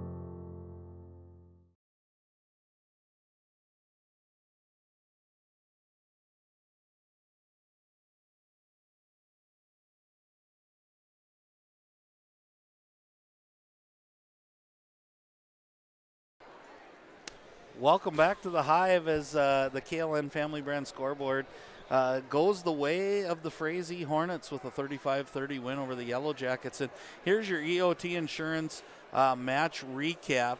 And then we'll kind of go through and let you know what happened, and I'll do the best because I got scribble marks all over the place. But at 106, James Ritter goes by fall to Cash Osterman. At 113, Liam Ham with a 15-3 win over Dresden Wegscheid. At 120, Ike Adams comes through in a big way with the fall over Blake Sonnenberg. Then at 126, Tegan Detloff with an 8-3 win over Brady Bora. Here's where the Yellow Jackets started to make some moves, and not that they backfired, but I don't think they went the way they wanted to. At 132, Nick Peters comes out to wrestle Cade Nagel, and Nagel gets that fall on a really, really nice move. Then to 138, Chandler Mickelson goes down in defeat by 5, the score 5-4 to Bailey Peichel, excuse me, and I think those are a couple of them that were toss-ups that you look at a 35-30 score, and man, that's some good wrestling. Then we go into 145, and Carson Beyer wins 8-6 over Josh Melman, another really heated contest, and that might have been one that went the Yellow Jackets' way. So as you start looking at 152, again, 152, 60, and 70 are just a really nice spot if you're a Frazee Hornet fan. They have some really quality wrestlers in there. They do just nice work, and they came to play again today. So at 152, Tyler Moe by fall over Johnny Ramos. At 160, Jake Nagel takes on one of our seniors from the night, Caden Felt, and gets a 15-1 decision, a win against Caden Felt. At 170, a quick pin for Preston Mayfield over Tristan Larson, kind of one of those headlock situations, and away he went, and it was quick. Then at 182, the tide turn, and a stat filler there for Braylon Rock as he wins by tech fall 24-9. Again, I think Rock was looking for the pin, didn't quite happen, but again, a nice match for Braylon Rock over Max Rue. Hudson Hackle with a really, really nice match for the Yellow Jackets. Hudson took on a really good wrestler in Dan Graham from the Frazee Hornets, and major decision of 8-0 and not giving up a single point by Hudson Hackle. So nice work there by Hudson. Rory Lindquist, one of our other seniors, comes out and stamps a nice little exclamation point on his wrestling at the Hive as he picked up a quick fall over Derek Zitzo. And then in our final match of the night, Jackson Vetch kind of went back and forth and was a little bit tipsy-turvy there for a little bit, but does a great job and picks up the win 11-4 over Xander Kohler. So that's your EOT Insurance match recap, and kind of the way it led us to that 35-30 score. So we're going to step away on our Soda Properties Zero Res Carpet Cleaning postgame show. When we come back, we'll do our awards, our United Community Bank ATM Pin of the Match, our Farm Bureau Services Move of the Match, and then our JFC Homes Interiors by Winkles River's Edge Cabinetry Wrestler of the Meet, and then we'll highlight some things what we have coming up in the near future for you. So we'll do all of that after a few minutes here. Soda Lake Properties is a property management company that offers a wide range of local services year-round. Yard care and landscaping services in the spring and summer, and snow removal and watercraft solutions in the winter. They also offer interior design services that will make your home or office look refreshed and inviting.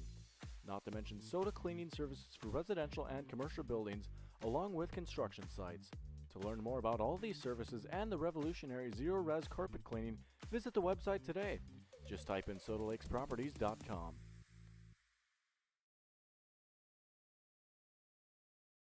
Reuter Family Dentistry, with locations in Perham and Wadena, is now hiring. The purpose-driven team at Reuter Family Dentistry strives for the core values of excellence, commitment, and a positive culture. My favorite thing about being part of Reuter Family Dentistry is just our values and our commitment to each other and to the patients. I know I can leave here every day feeling good about what I've done.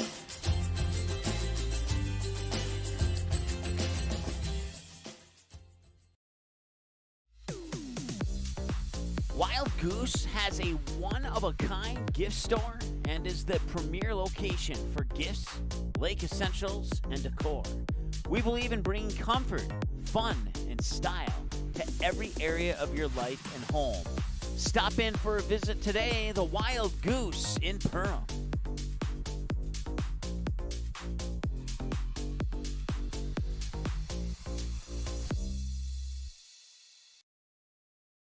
Welcome to Gene Sports Shop, located right on Main Street in Perham, Minnesota. We are your Lakes Area Archery headquarters.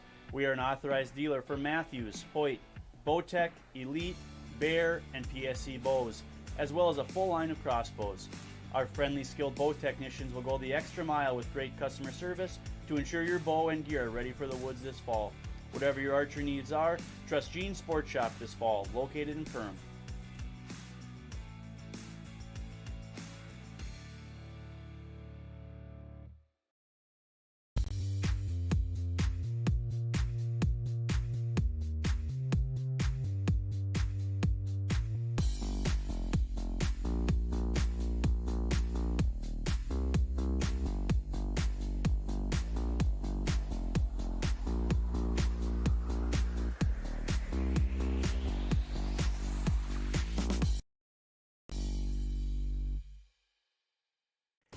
New Horizons Realty has a beautiful home available on Devil's Lake. No corners cut in this 5-bedroom, 5-bath, walkout-style home that includes a 3-stall garage. Host your friends to a breathtaking lake scenery from your new cedar deck patio that is only steps away from the beach. Make it your home this summer and many summers to come. Visit PermRealEstate.com for more info and photos of this magnificent lakeside home, or call 218-346-7767 today.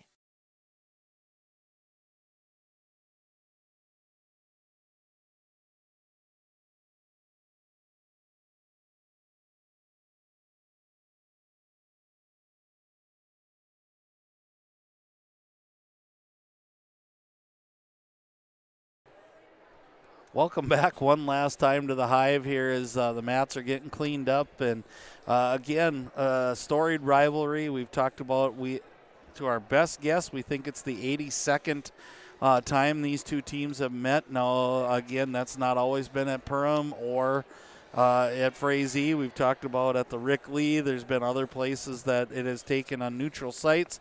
But again, what a long tradition. Think of things, 82 years worth of tradition is pretty awesome. And again, tonight was no disappointment. It was fun to watch from the start to the finish, to watch the moves being made, to kids trying to do more maybe sometimes than what they could have done. But what a great night. What a fun atmosphere, starting from the little kids all the way through to the old guys here. And so great night. Great response by both communities, and a fun night of wrestling. So a couple things we got to take care of to get some business done before we go off air. We have a few things on our Soda Properties Zero Res carpet cleaning post-game show here that I need to wrap up. Jason was so busy pushing buttons and trying to keep us on line tonight that he kind of turned it all over to me. So I guess I'll do my very best. So you'll nail it. I'm hoping so. The Farm Bureau's Financial Services move of the match, which actually could have been the pin of the match, I think. I switched it to that, was Ike Adams. And to just go back a long time, it feels like forever since Ike Adams was on the mat. But anyways, Ike was down and got a reversal right into a headlock type position and got the fall. And that was really, I thought, was going to ignite the Yellow Jackets. And it did for a while, but it was in the end it was too much Hornets tonight. But Ike Adams with your Farm Bureau Services Farm Bureau Financial Services move of the match. So congratulations to 8th grader Ike Adams. We'll just flow right into the United Community Bank ATM pin of the match.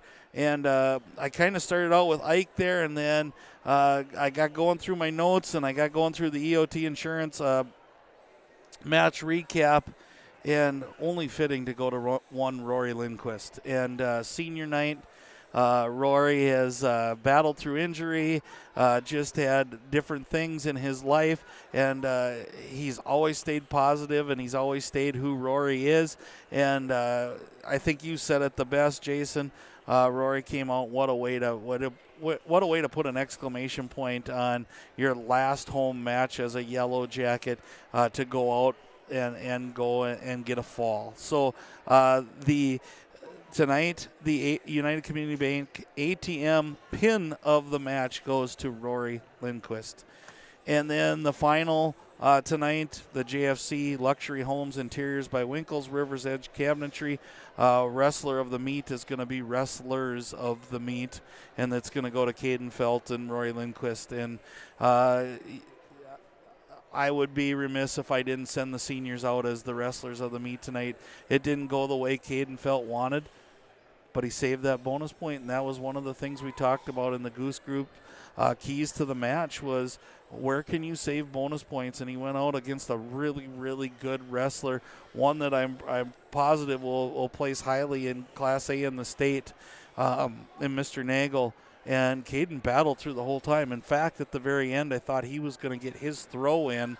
And I think it made everybody nervous in the stands from Frazee for just a little bit there, just knowing what Caden can do. And then we talked about Rory's match. So Cole, Wrestlers of the Meet from JFC, Luxury Homes Interiors by Winkles, River's Edge Cabinetry.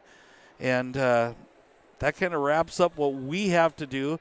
Jason, we have some things coming up next week, so I'll kind of turn it over to you a little bit to clue us all in, including myself. Yeah, we got a pair of girls basketball games next week here at the Hive that will be live on the air Tuesday night. The Yellow Jackets host East Grand Forks, and then we're back, or Mike Mason and company will be on Thursday night when the Yellow Jackets welcome Pelican Rapids in what right now is sitting as the number 1 seed versus the number 2 seed in Section 8-2A. That will be on Thursday night here at the Hive. Right, and just so many things going on, and we're really getting down. It's fast how we talk about how fast the seasons go, Jason, but we're really getting down to crunch time. I know the Yellow Jackets have one more triangular. They'll be in Wilmer, and I believe it's Wilmer and Moorhead. And there may be other things that come up because there's a little bit of stretch there, but definitely honing in towards tournament time. Thus, I think the cold weather's following it. It usually seems to do that. But, again, if you can't get here live, tune into Magnitude Sports. We'll do our very best to bring you, make you feel like you're here in the gym with us, and we're proud to bring it to you. So with that all being said, again, the Yellow Jackets fall 35-30 on your KLN Family Brand scoreboard. It's been a great night for wrestling. It's been a great night for high school athletics. I want to thank Jason Groth again for we had a little hiccup there about halfway through. He magically brought us back to life on the station, and so and again for all of his help and everything he does. So for Jason Groth, I'm Lance Rock. We'll see you Tuesday night. Seating has been a presentation of the Magnitude Sports Network. Don't forget to subscribe, click the bell, and visit our website at magnitudesn.com for a schedule of our upcoming broadcasts.